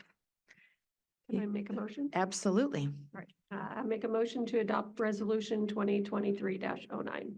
And I'll second that. And I can't, just a public comment. Oh, yes, I'm sorry. Yes. Is there any public comment on this item? No, Madam Chair, there is not. Okay. Motion by Councilmember Lee, a second by Councilmember Burgess. Roll call vote, please.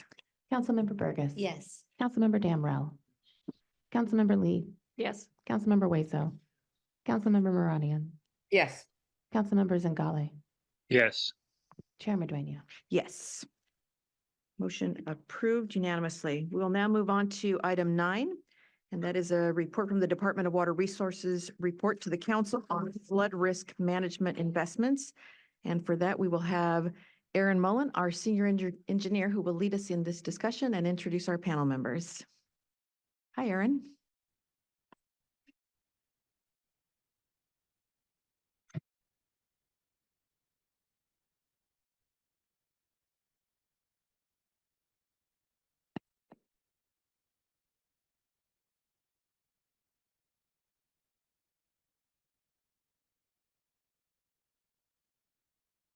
Hey, Brian.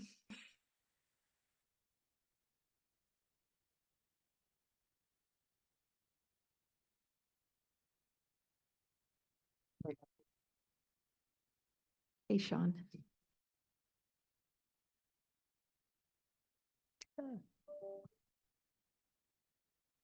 My computer doesn't want to cooperate.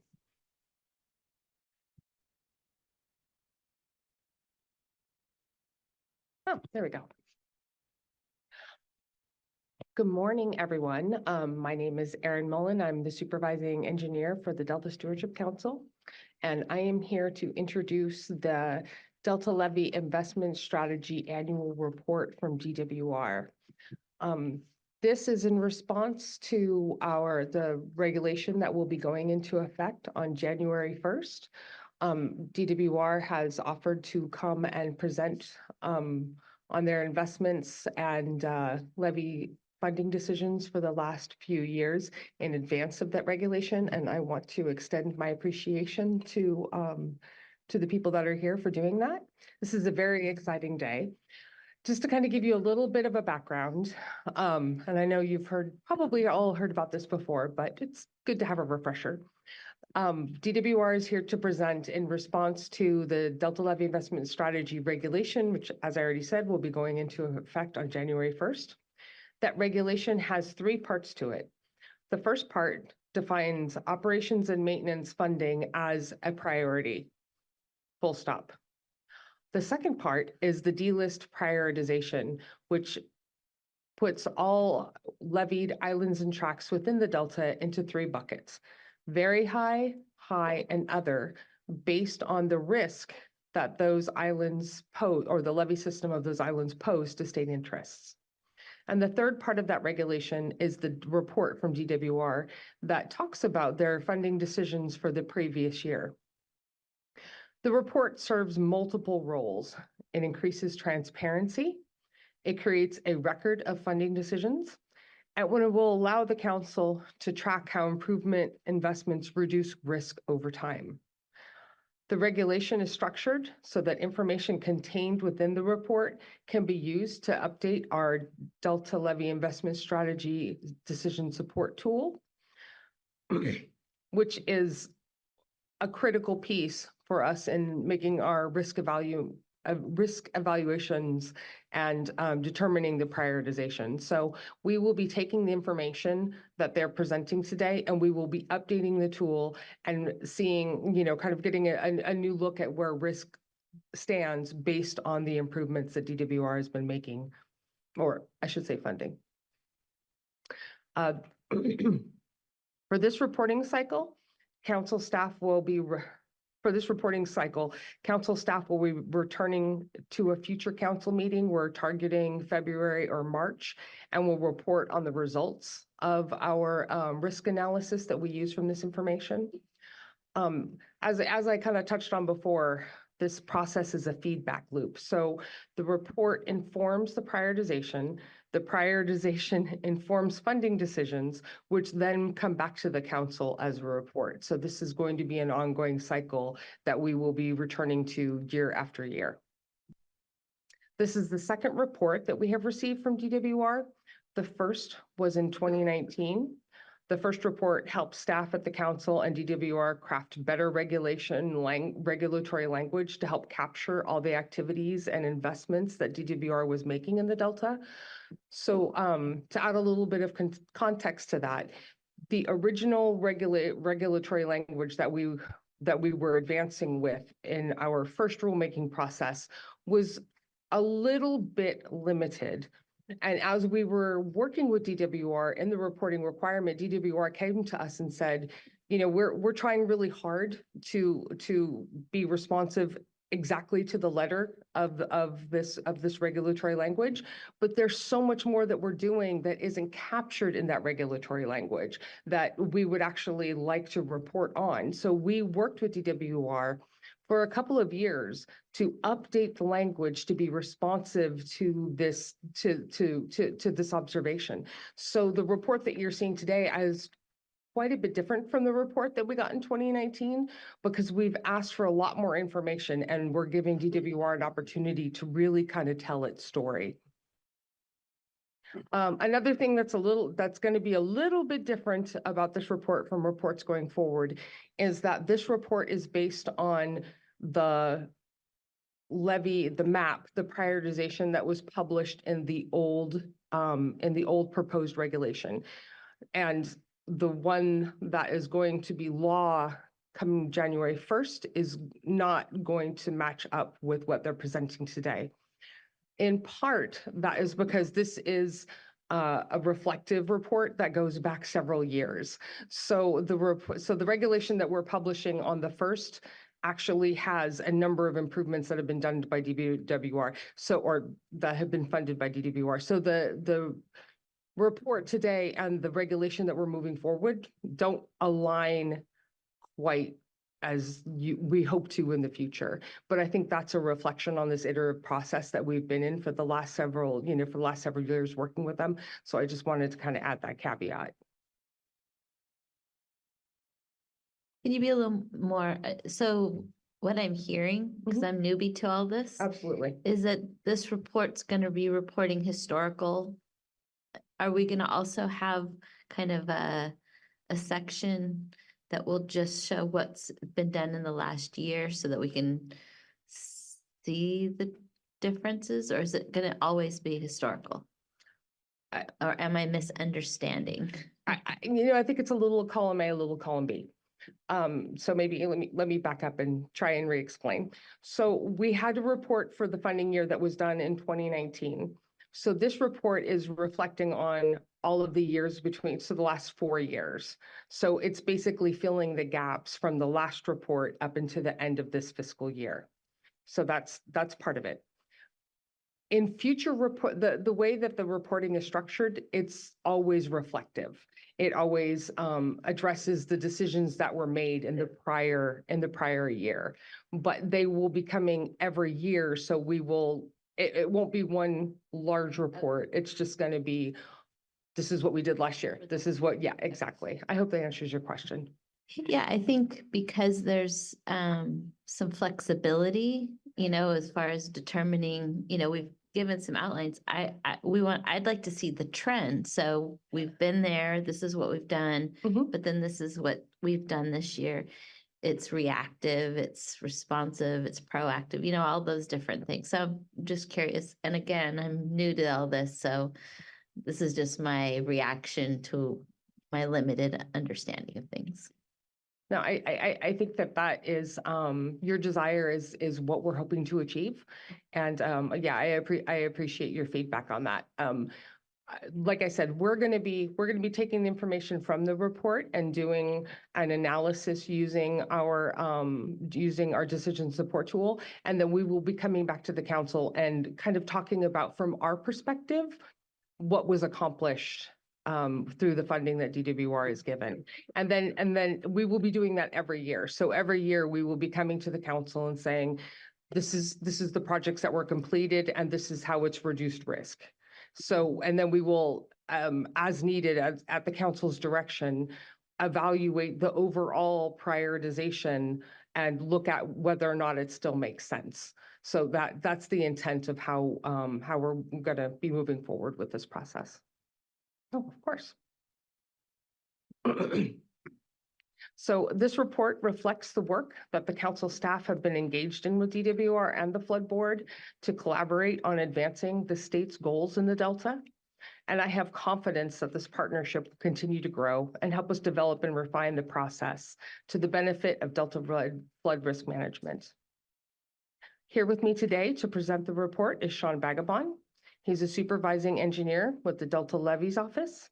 He was a program manager for the Delta Risk Management Study, or DREAMS. The council heavily relied on this study when it was developing D-List. In addition, he was part of the DWR team that developed and filed the first 2 consistency certifications with the council for DWR. So Sean has a very robust background in Delta levees and working with the council, and I'm very happy to hand it over to him. Thanks, Sean.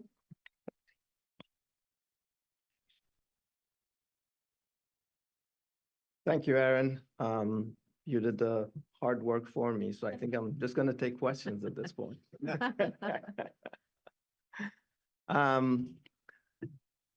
Madam Chair, members of the council and the executive staff, good morning. My name is Sean Bagabon. Again, thank you, Erin, for the introduction. It's a great privilege to be here. As Erin said, I used to be a regular during the early days of the council, and I missed those days. Just a quick word of remembrance about Phil. I had the privilege again to be here giving presentations. His wisdom, his integrity, and the vast knowledge will be sorely missed. And so just wanted to say I'm happy to be here, but we miss Phil. So with that, I'll go ahead and start the presentation on the annual report on the investments and the investment decisions that DWR has made relating to Delta levies over the past 4 years. Erin went through the what this report shows, and it was a challenge to sort of pull it together. Stepping back in 2017, the department signed a memorandum of understanding with the council and the Central Valley Flood Protection Board. The MOU in summary sort of put some, I don't want to call them obligations, but responsibilities on each of the agencies to work together to cooperate and to come up with better ways, more transparent ways of conveying data, and also identifying risks in the Delta that the DSC is taking on. One of the sections in the MOU were reporting on the part of the department. So in response to the MOU, to the signed MOU, the department, our Division of Flood Management staff, put together the very first report back in November of 2019 and presented it to the council. As Erin pointed out, the scope of that report was more limited. It had a solid background that I've sort of taken and used in this report, and description of some of the programs. But the new report is our attempt to bridge the gap between the report in 2019 and the new report that we will be issuing in 2024 after the new regulations are codified in January. So again, it presented some challenges. One of the challenges was which table or island priorities do we use? During the last few years, this council has been going through the rulemaking process for DLIS, Delta Levies Investment Strategy, and the island priorities. So instead of trying to guess what the final priority island was going to be, we decided to stick with the island priority table that was in the last report. So along the way, I've had to make assumptions as to how do we make this report relevant and also, deliver the data and the transparency that we are required to do and is expected of us. So I hope that answers your question, Councilmember Burgess. I'm still learning, so I don't have a lot of context to, I just know that there's a lot of people that are interested in how this goes forward. And there's a lot of people that have concerns and fears that there's certain levies that are not going to be included, and how is that going to, and then with the losing the subvention program at this point next year, we're worried about that. So, and again, I'm still learning and trying to kind of speak up for those that I represent, but also, respectfully, understand what you're trying to do and help you. Absolutely, yes. Thank you. And, we'll one of the core values of the department is partnership with agencies and transparency. And it is our commitment that those values be delivered. So. I would actually like to say something else to that. Councilmember Burgess, as you are still learning, we are still learning. Yeah. So I mean, I think, that's probably something that maybe I should have led with, is that, we are at the, really at the beginning stages of this.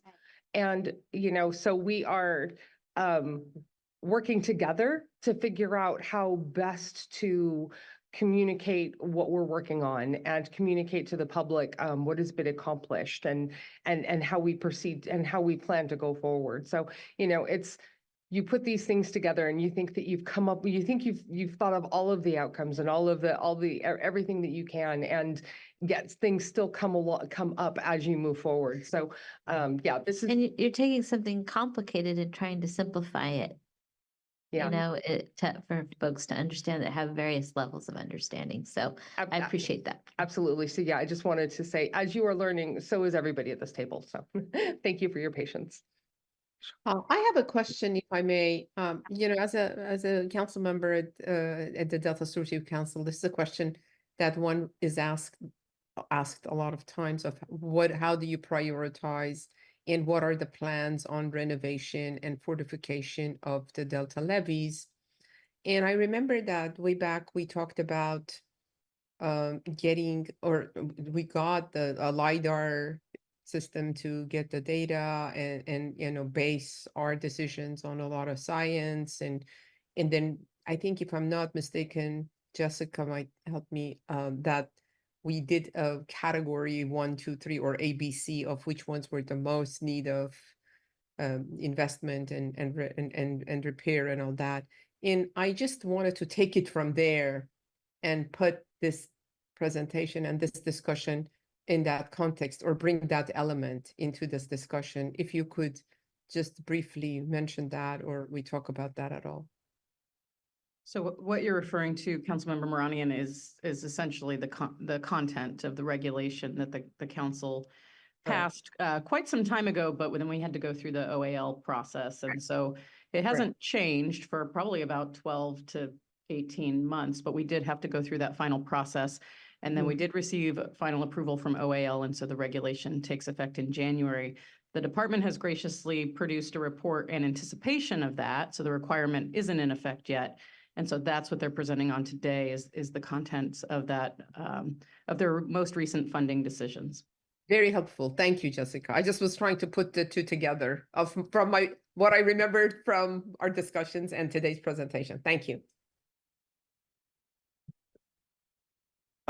So I'll go ahead and dive into the presentation at this point. If I can have the next slide, please.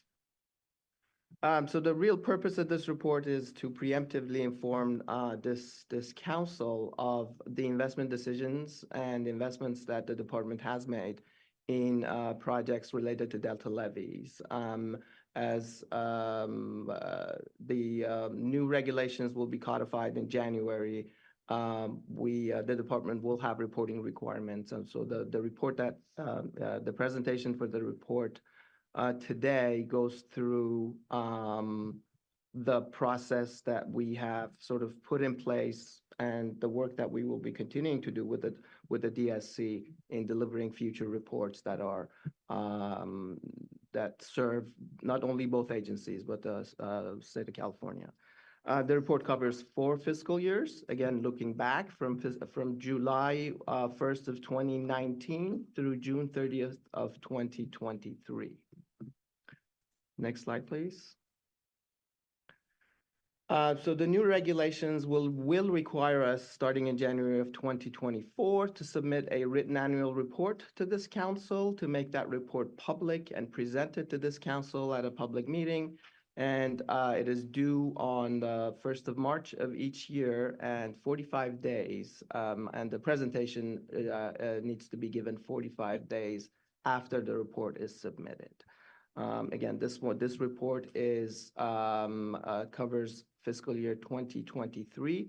So the next report will be delivered to this council in the fourth quarter of 2024 or early 2025. Next slide, please. Can I ask a clarifying question about that?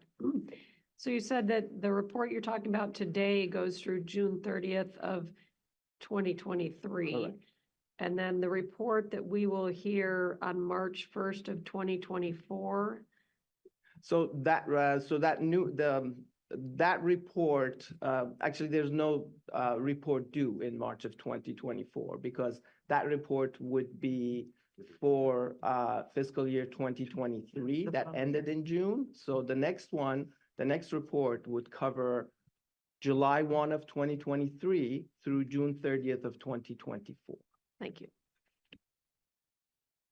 I won't spend a lot of time on the background sections of the report. As I mentioned earlier, there is the previous report did a really good job of going through the background about Delta levies, talked about the investment role of the department, the types of levies and standards, very informational, and also included the island priority list. And I am using that same priority list for this report. Next slide, please. So the 7 reporting categories that are that the department is required to report on, categories A through G. So I'm going to go through each category. And the first category is a description of the discretionary funding that was awarded by DWR during the reporting year. So this includes levy improvement and levy operation and maintenance. So this section includes, next slide, please. There's 17 programs listed in this section, and each program has a lengthy description. This includes our special projects, emergency response, our West Delta and North Delta projects, and programs with our Division of Flood Management and our system-wide flood risk reduction program. There are other programs that are described, including conveyance and other programs. Not all programs had discretionary spending during those 4 years, but we wanted to be comprehensive and give you sort of a flavor of the amount of work that DWR does in the Delta. Next slide, please. Category B is now in the report, you'll see we get into tables. And Category B is a list of each of the levy improvement project proposals that was submitted for funding, whether we awarded funding or didn't. For the 4 years that are included in this report, we have 23 projects listed and 21 of those were awarded. So the 2 that were not awarded, I will address a little later in this presentation. Next category, next slide, please. Here's a depiction of what the table for category B looks like. Again, simple table. One of the challenges with trying to be consistent with these categories, I didn't have a blueprint, so putting these tables together to make sure they're responsive to the categories was a little challenging. This one is a simple one. Next one, you'll see the challenges that I faced. But for category B, it's fairly simple. The program, the project name, the location, the fiscal year the proposal was submitted, and whether it was awarded or not. Next slide, please. So for category C, this is where we have all the funding amounts for the different projects. And this in this table, there's a list of improvement projects that were awarded funding, the level of funding awarded, the cost share, and the priority of the island according to the priority table that we used in the report. 35 projects are listed in this table. Next slide, please. One back. So this is this shows, actually, there we go, yeah. They look similar. So this slide shows the table for category C. So you see 2 tables on here, but the bottom table is the continuation of the top table. I just didn't know how to fit it on one slide to make it so we can all see it. On this slide, you will see again the program, the location of the project title. Then you see the total project amount.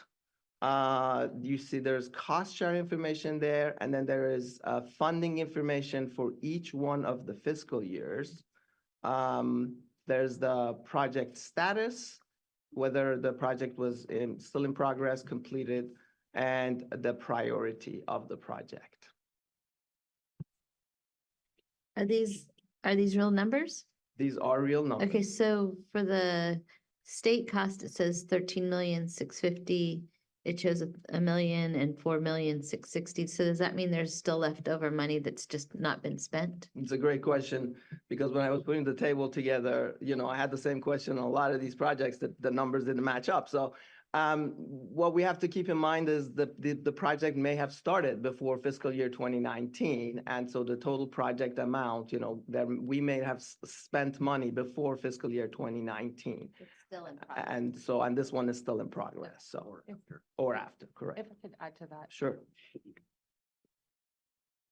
So yes, that's a really good question, and it kind of gets to the complexity of the way that the regulation is written. So one of the things we ask for is, tell us the projects you've awarded, with the understanding that sometimes it can take up to a decade for these things to actually be completed. And the costs change. And the cost can change. Yeah, I mean, these are very complicated dynamic processes. I mean, yeah, everything in the Delta is complicated, right? So one of the things that we have asked DWR to report on, which they did included in their report, is identify the projects you have awarded, but then also tell us which ones have actually been completed. So when we go ahead and do our risk analysis and we do the evaluation to see where risk is at, we're only going to be putting in the completed projects into our decision support tool, because those are the ones that, I mean, until it's actually done, risk is not reduced. So that's how we plan on moving forward with this. So that's part of the reason that you see projects in there that have been identified in our plan, are in the planning process and are awarded. But until they're complete, we will not be including them in our risk reduction analysis. And keeping in mind that the table is only going to be updated probably every 5 years or so. Yeah. So sorry. Thank you. Thank you, Aaron. Let's go to the next slide. So category D is a description for each of the 35 projects listed. So of the changes in the geometry when the project is complete, the exact locations and the expected changes in the standard or the type of levy that's being put into place. So this gets into the sort of nuts and bolts of the project on the ground. So if we can see, take a look at the next slide. So these, each one of the 35 projects listed in this table match up with the 35 projects that were listed in category C. But you see the project, the description of the changes here, and the very specific location, and the expected level of achievement, the objective that we're achieving. In this case, for this example, it's 192, Bolton 192, 82. Yes. Next slide, please.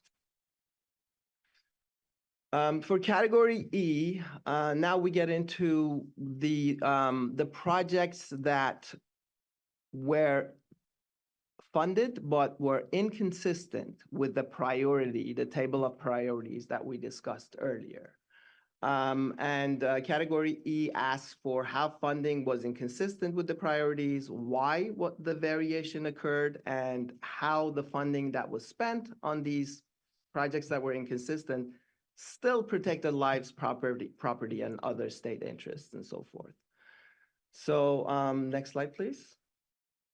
We had 2 projects over the 4 years. One project was in fiscal year 20, and one project was in fiscal year ending in 2023. So we all know what happened in March of 2020, and so let's go ahead and take a look at the next slide.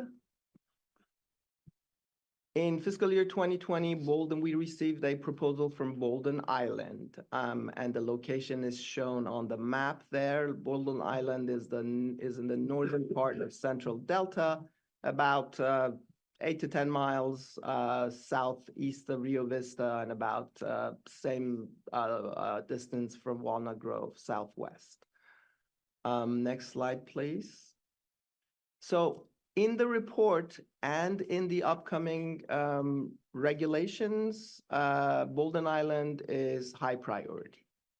So it's the priority below the highest priority. The levees along the South McCalmany River sustained heavy damage in 2017 flood and were in dire need of rehab. And the failure of the levees in this area would have resulted in property damage, environmental impacts, water quality issues, and potential issues to water export. So, next slide, please. So the project, again, provided opportunities for restoration, for flood control, for continuing water supply and export, and had water quality benefits. And so the state funding for this project is because, and it's also consistent with the objectives of our special projects program, the Delta Ecosystem Restoration Strategy of Calfett Bay Delta Program. Next slide, please.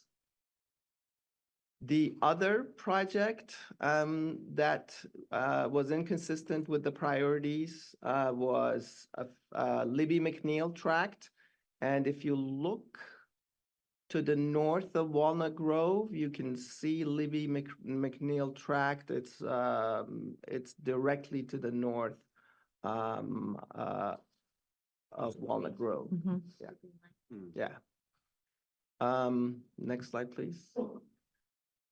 In this case, the priority was other, which is the lowest priority in the report, but it moved up to the high priority in the new regulations. So this is one of the sort of differences that that we won't run into in the next report because we will be using the priority sort of table that's codified.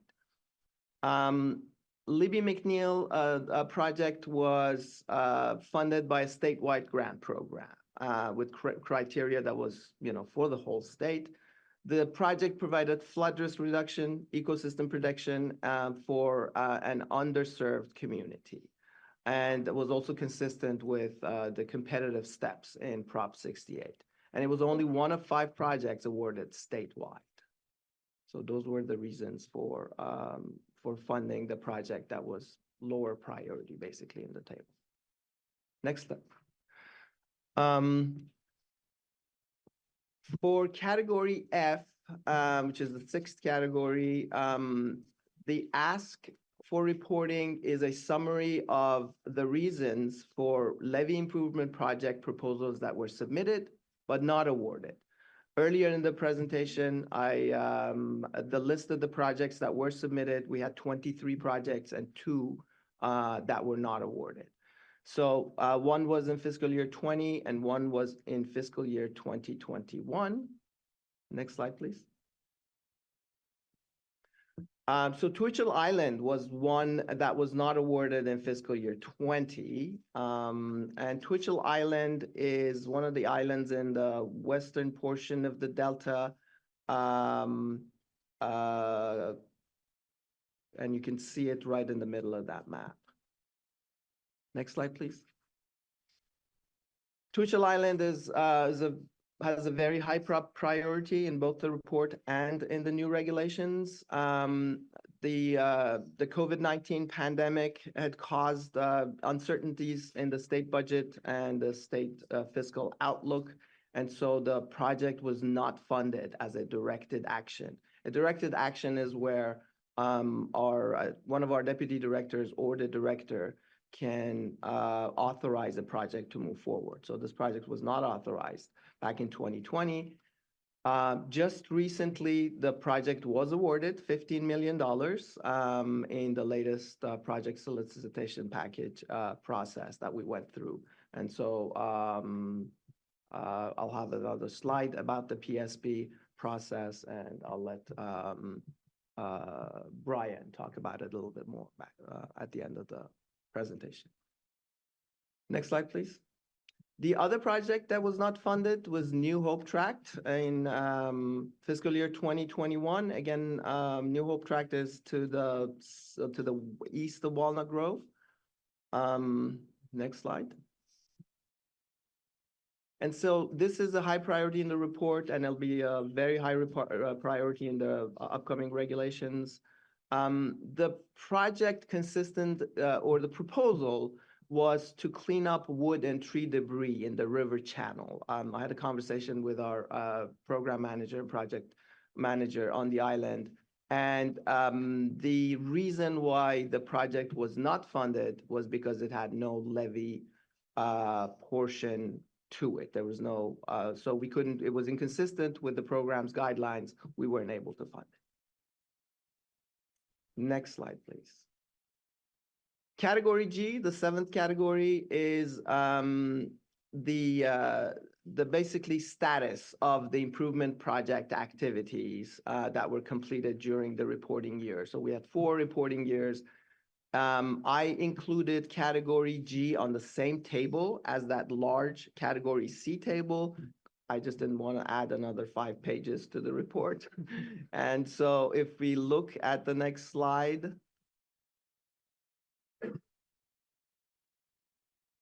there's the same table that you saw earlier in the presentation for category C, and that project status column satisfies category G requirement. Next slide, please. Save the paper. Yeah. Just wanted to give you a little sort of summary of the amounts that we're dealing with. Our subventions program, which is a maintenance program that we haven't sort of gone into detail in this report because it's beyond the scope of the report. These are the numbers that you can see, $41.5 million for 4 years, 4 fiscal years. I understand that there is the information, the detailed information has been delivered to the council for the 4 fiscal years for the projects, for the maintenance projects. Or there was a request. I know there was a request, and I know we worked on it. So, Quick clarification question for me. Were any of these projects that DLIS defines as levy improvements funded through subventions as well, or no? No, subventions is uniquely a maintenance program, and it is defined in a different section of the water code. I believe it's in section 12,800. And then the special projects, which is more discretionary funding for projects to improve levy standards and levy objectives in the Delta. That's I believe Water Code 12,300. So those are 2 different sections of the water. But to be clear, the subventions program can fund projects that do change the geometry and would be consistent with increasing the level of protection that a levy provides. In these years, there were none of those projects that actually increased the level of protection. Thank you. Thank you. Next slide, please. And what was reported as far as the details of the projects in the report, I've broken them up into 3 different categories to show you the number of projects and the amount of money that the department has invested in Delta levies. Our special projects, North Delta and Dutch Slough projects, there were 28 projects that were active or reported during the 4 years, a total of $70 million. System-wide had 5 projects for $26 million, and our Division of Flood Management had 43 projects for a little over $360 million. A lot of those projects are partnerships with the core urban projects, so DWR sort of serves as a cost share partner there. So I included those projects to be, to make sure we are reporting on those We will have to see if they actually fall in the scope of this report or not. And we'll work with council staff on making sure that, if they need to be included, we'll include them again next year. Okay. Next slide. And this is where I included a little bit to sort of show what we will have in the future report. These are efforts that were completed during the beginning of this new fiscal year. So we will be reporting on those in the next report. We had a PSP for multi-benefit projects. $37 million available. We received 17 proposals, and 5 proposals will be moving forward and were selected for funding. And Brian, do you want to say more about this? Thanks, Sean. I think the only thing I would add is that the PSP is a 2-step process, which the first phase of that, phase 1, is planning, design, and permitting.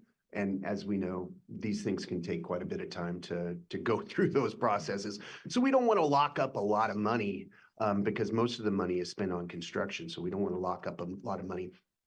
All of those 5 projects, if you were to take a look at the total project, including construction, not to mention, inflation and things of that nature, but in today's dollars, it was closer to about $65 million for total project costs. But 4 of them were phase 1 fundings, which is about 20% of the total project. So that's what that $18.6 million is. And you have to go through the first phase to be eligible for the second phase. Little fact is that Twitchell Island, the one that Sean talked about not getting funded and getting funded this time, that was the one that's already been through planning, design, and permitting, and got a phase 2 construction grant. Great. That concludes the presentation. I wanted to emphasize that the department is committed to working with our sister agency, and again, we're committed to transparency, and we're sort of here to help improve the next report. Excellent. Yes, Erin. I just have one thing I want to add. I was able to go through my files and confirm that we did receive the by-island funding for the subventions program, which, as Sean mentioned, is over and above the requirement in the regulation that's going into effect on January 1st. In addition to that, most activities that would normally be funded under subventions, and I just really want to emphasize this, is not subject to a prioritization. All operations and maintenance is a high priority. So if the department is assisting islands with that activity, it is independent of the prioritization table for improving levies. And the reporting. Yes, and they have to report on subventions funding, but it doesn't have to be reported out by islands. Okay. And yeah, and they don't have to identify the priority for the island because all operations and maintenance is high priority. The way that you can think about it is it doesn't make any sense to improve a project if you're not going to take care of the projects you've already built. So that is the way that is the intent of the regulation. So thank you. Yeah, and we don't have any secrets. We provide this to the Flood Protection Board every year. My managers go to that meeting. We operate the subventions program on behalf of the Flood Protection Board. They get lists. It's all public knowledge. We're happy to share. So Great, thank you. It looks like we have public comment. Do we have public comment on this item? We do, and we have Gilbert Cosio. I should have stopped you, Gil, before I saw you head over there. Hi, I'm Gilbert Cosio, River Delta Consulting, and I don't have any major comments except to compliment the panel. They did a very good job explaining a very, very complicated subjects. So if you just follow along the slides, you've got a glimpse of what it looks like. If you actually read the report, and I know where all that money's coming from, all the projects are, it spins my head. So that's what we tried to explain a few years ago. And I think Mr. Trinnell kind of explained that in his 2019 report, that hey, money is earmarked, and there are different needs just everywhere, not even within the Delta. Like that Libby McNeil project, it's one of the small communities, which is a program that goes beyond the Delta. And it just so happened to be a priority, and they had a proposal that fit the budget. And so that's why one of the reasons it came in as a kind of a not in compliance with the DLIS. If you're not familiar with Libby McNeil, that's where Locke is. It protects the town of Locke, and that's why it's a small community grant. But I tell you, it is confusing. And so the more you can learn, I don't know if any of you ever attend the monthly Delta Levees Habitat Advisory Committee meetings. They're all on Zoom. We've been meeting in that committee since 1991, and it's all been trying to, I think the main focus is to straighten out all this stuff with levees and habitat and mitigation and that sort of thing. And so we have about 50 people that attend every month. Some are in person, most are online, but there's a lot of information. It'll take years to kind of comprehend all this stuff. And knowing what goes on outside the Delta, like this system-wide, there's a lot of state plan of flood control money and priorities that come in that kind of overlap, and that's where some of the decisions not to follow the DLIS kind of come in also. But again, I want to thank the panel, because this is about as understandable as you can make this stuff. So thank you. Thanks, Gil. Appreciate that. Are there any other public comments on this item? No, Madam Chair. Okay, questions, comments from the council? Yes, I have one. I really want to appreciate this effort, because I do know that it is difficult. I serve on a county committee that verifies and authorizes applications for stormwater capture facilities in different cities, and developing the right categories and having science-based information and doing a thorough evaluation is becoming a very important issue. And I know that how much thought went into doing this. And I wanted to thank you for the presentation. It was wonderful, and all the work you did. Yeah. Councilmember Burgess? Yeah, thank you. So can you tell me what is the current status of funding for the subventions program? Well, I figure this is a good time to Absolutely. ask, and Great, just yeah. know I want to keep lifting that topic up and encourage people. I was back east in DC, and I spoke to our federal representatives to make them aware of this. So, and hearing that we have a $68 billion deficit coming, and I saw the numbers going up on that chart, but so what is the current status of the subvention program? Sure, yeah. If you read the BCP that's listed on the Department of Finance website from last year, and that's what gave us our budget this year, you'll see that the department, my programs, had pretty much zero money to implement our programs from a staffing level. So we did receive funding last year of state operations funds, which is the money that we use to administer, that pays Sean, it pays me, it pays, all of the great staff, my staff that work on these projects. The governor's budget's not out yet.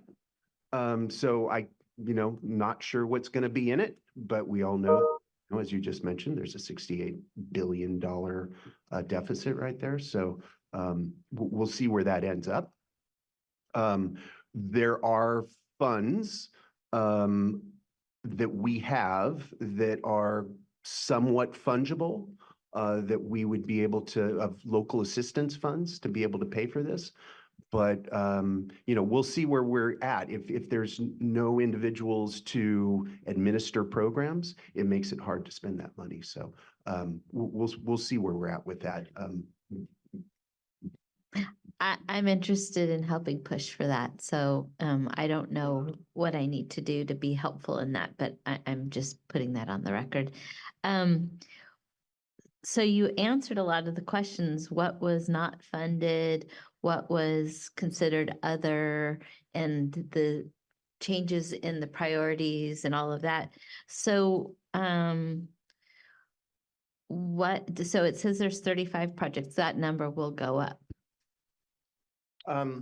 Actually, I think in the new report, that number will go down. Will go down. Because those projects, those span 4 years. Some of those projects have been completed. Okay. So in the new report, we'll still have the projects that are continuing and any new projects.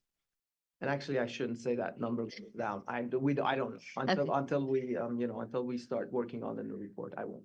Okay, and then what have you learned in this exercise, that what we can do better, how we can help create more clarity and certainty? And then I'm also interested in seeing the percentages of money going to certain parts of the Delta and that kind of thing, but that's down the road, so. But what if, I mean, going through this exercise, you kind of go, well, you know what, this is missing, or, there's created a question. So that's my question. What have you learned from this? That's a great question. Thank you for asking it, Councilmember Burgess. As I was started working on the report, the challenge was, this is new. I don't have a blueprint. And why is it that we're doing this? How does this help? And at the beginning, I didn't have those answers. I couldn't sort of, wrap my head around why. Caused a little bit of frustration, needless to say. But at some point, I decided I'm just going to look at each category and actually provide exactly what each category is asking for. As I started doing that, the thought process that the DSC had gone through to create these categories became more clear.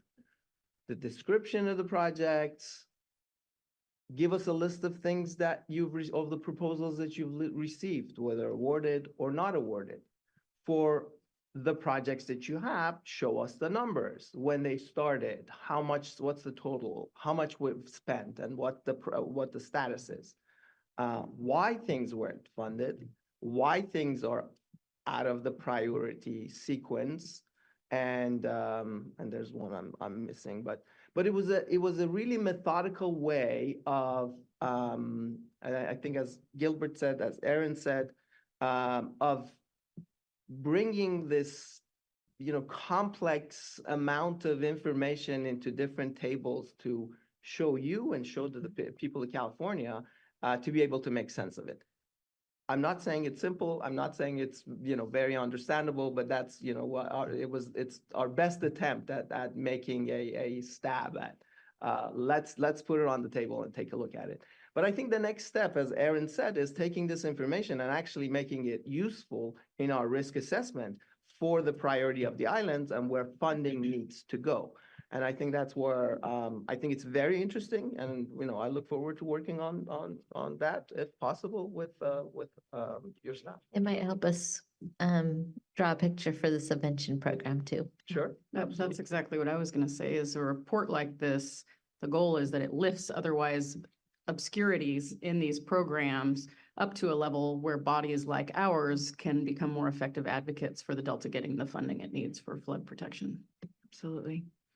I learned that there's a lot of urban levees that are funded, and urban levees are pretty darn expensive to improve. So if you start taking a look at some of the numbers there, a division of flood management runs the urban levees program, and they have a lot of money that goes towards urban levees out there, which sometimes gets lost in our group. The Delta has a lot, city of Stockton, city of Sacramento. There's a lot of urban levees out there that are funded, and which is a great thing. A lot of protection out there.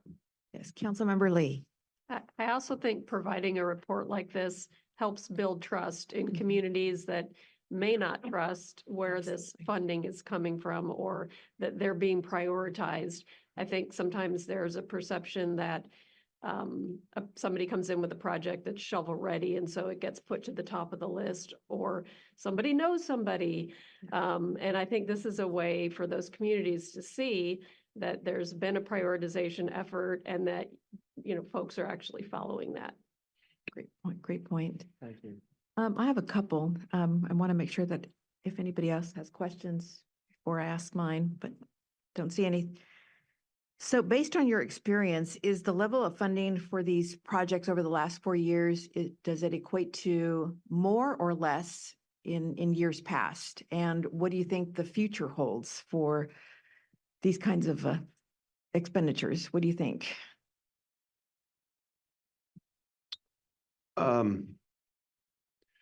The way we parse out our funding, we get a substantial block amount of money whenever there's a bond passed. And the last bond was what, 2010, 2012, something like that. I can't remember exactly what the date was. And then we write project solicitation packages and we go out. So, which the last one took about a year to, develop and publish and select and, go through the whole process. So it seems like, we're moving in slugs. There's a sprinkling of directed actions, and Sean discussed the directed actions process, but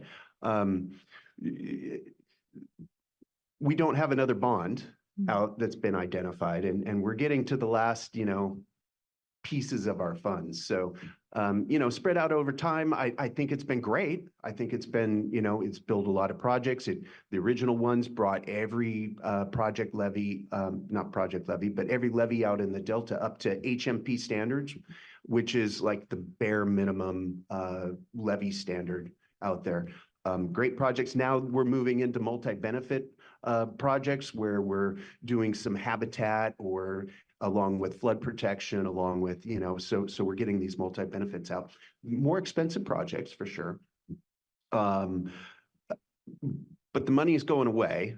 Things aren't getting cheaper, they're getting more expensive. So the level of funding that we have now is, we just did a 5-year plan. All the 70 plus different islands did a planning process and identified their needs. And Aaron, I sent to you yesterday what those standards were for every single island and the miles that they've achieved. They identified a $1.4 billion need just in the, the non-urban sections out there. So there's a huge need. There's not a lot of money in the pipeline. There's maybe even less to administer these projects. So I don't know if that answers your question, but It does. So we're looking still at some uncertainty in the future. And would the new climate action bond that is being proposed in 2024, would that help? I haven't seen the bond language, but I know, Jessica? Yeah, there's nothing certain yet. There's been proposals, and I believe all of the proposals do refer to Delta levy funding. However, even today, there are articles this morning implying that the amount of that bond is likely to be even further reduced given economic conditions. So a lot of uncertainty there. Let me say I do a lot of fire drills. That's probably 90% of my job. And I've had a lot of fire drills to put out numbers and needs. And better than 90% flood drills. True. So what that ends up being, I don't think anybody knows yet, but we have, made a plea. Got it. And then actually the last question is really going to be for Aaron and actually Aaron and Jeff, given that this is our first report. And again, thank you for the great presentation. And I thought you did a great job of, again, bringing this to us in this and in what I thought was just a great and very comprehensive way for us to be able to understand it. But my question is now actually for staff, based on this report, this first report, how do we take this, and were you part of this? And is this something that we see as, or let me restate that. Is this report what you were thinking, that you were expecting with the report out, or is this something that you think we can still improve on? Thank you for that question. I would say that, as Sean mentioned, they methodically went through and ticked the boxes. I think that there were some things that we still need to ask clarity on, but I mean, it's all there. Great. And, you know, I applaud the effort to all the people involved at DWR for putting this together. Like, I think that I think our intention is to go through and add a couple, you know, add some clarifying questions, you know, to do some back and forth to, you know, help refine the process. Next year's report should be such a smaller lift. I mean, once you get the template worked out, it should be so much easier to just, you know, update, you know, just kind of update where it needs to be updated. And it's always like getting out of the starting gate that's like takes the most momentum, right? So yeah, no, I think we're on a really good path, and I'm looking forward to basically where this goes. You know, on that, I've heard a lot lately. It seems to be there's this message about the council that's happening right now that we serve as a bridge.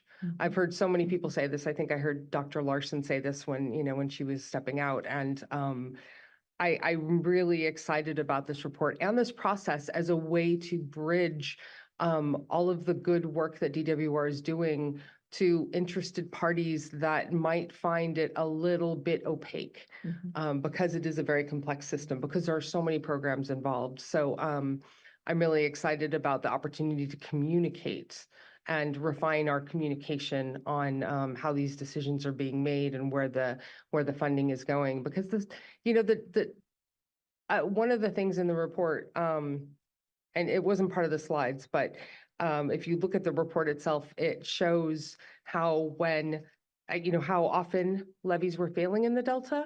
And then when the Delta levy program went online and we started investing in Delta levies, you can see the trajectory change and how many levies are failing in the Delta. And that's a success story. And, you know, I mean, I think there's this idea that, or maybe I should say there's kind of a lack of understanding of, you know, what has been accomplished there, and, you know, what the hard work of DWR and the RDs, you know, I also want to call out the RDs in this, because the RDs are the ones that actually build these projects. So, I mean, just the efforts of everybody that's pulling in the Delta has really been a success story, and we've really seen change.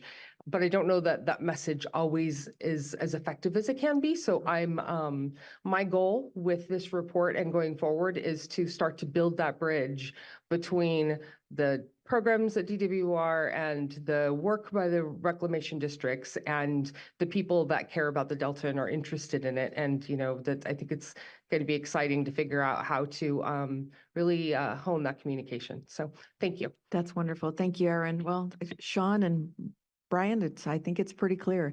This is a great product. And again, want to thank you and commend you for your dedication, and looking forward to continue to build on these relationships. I think you guys bring just so much to what we do. And so, Erin, I think you just spelled it out just beautifully. So thank you again. Appreciate it.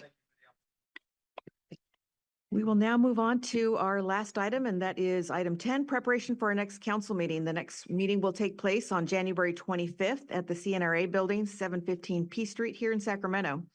Please refer to the posted meeting notice 10 days prior to the meeting for further information and updates.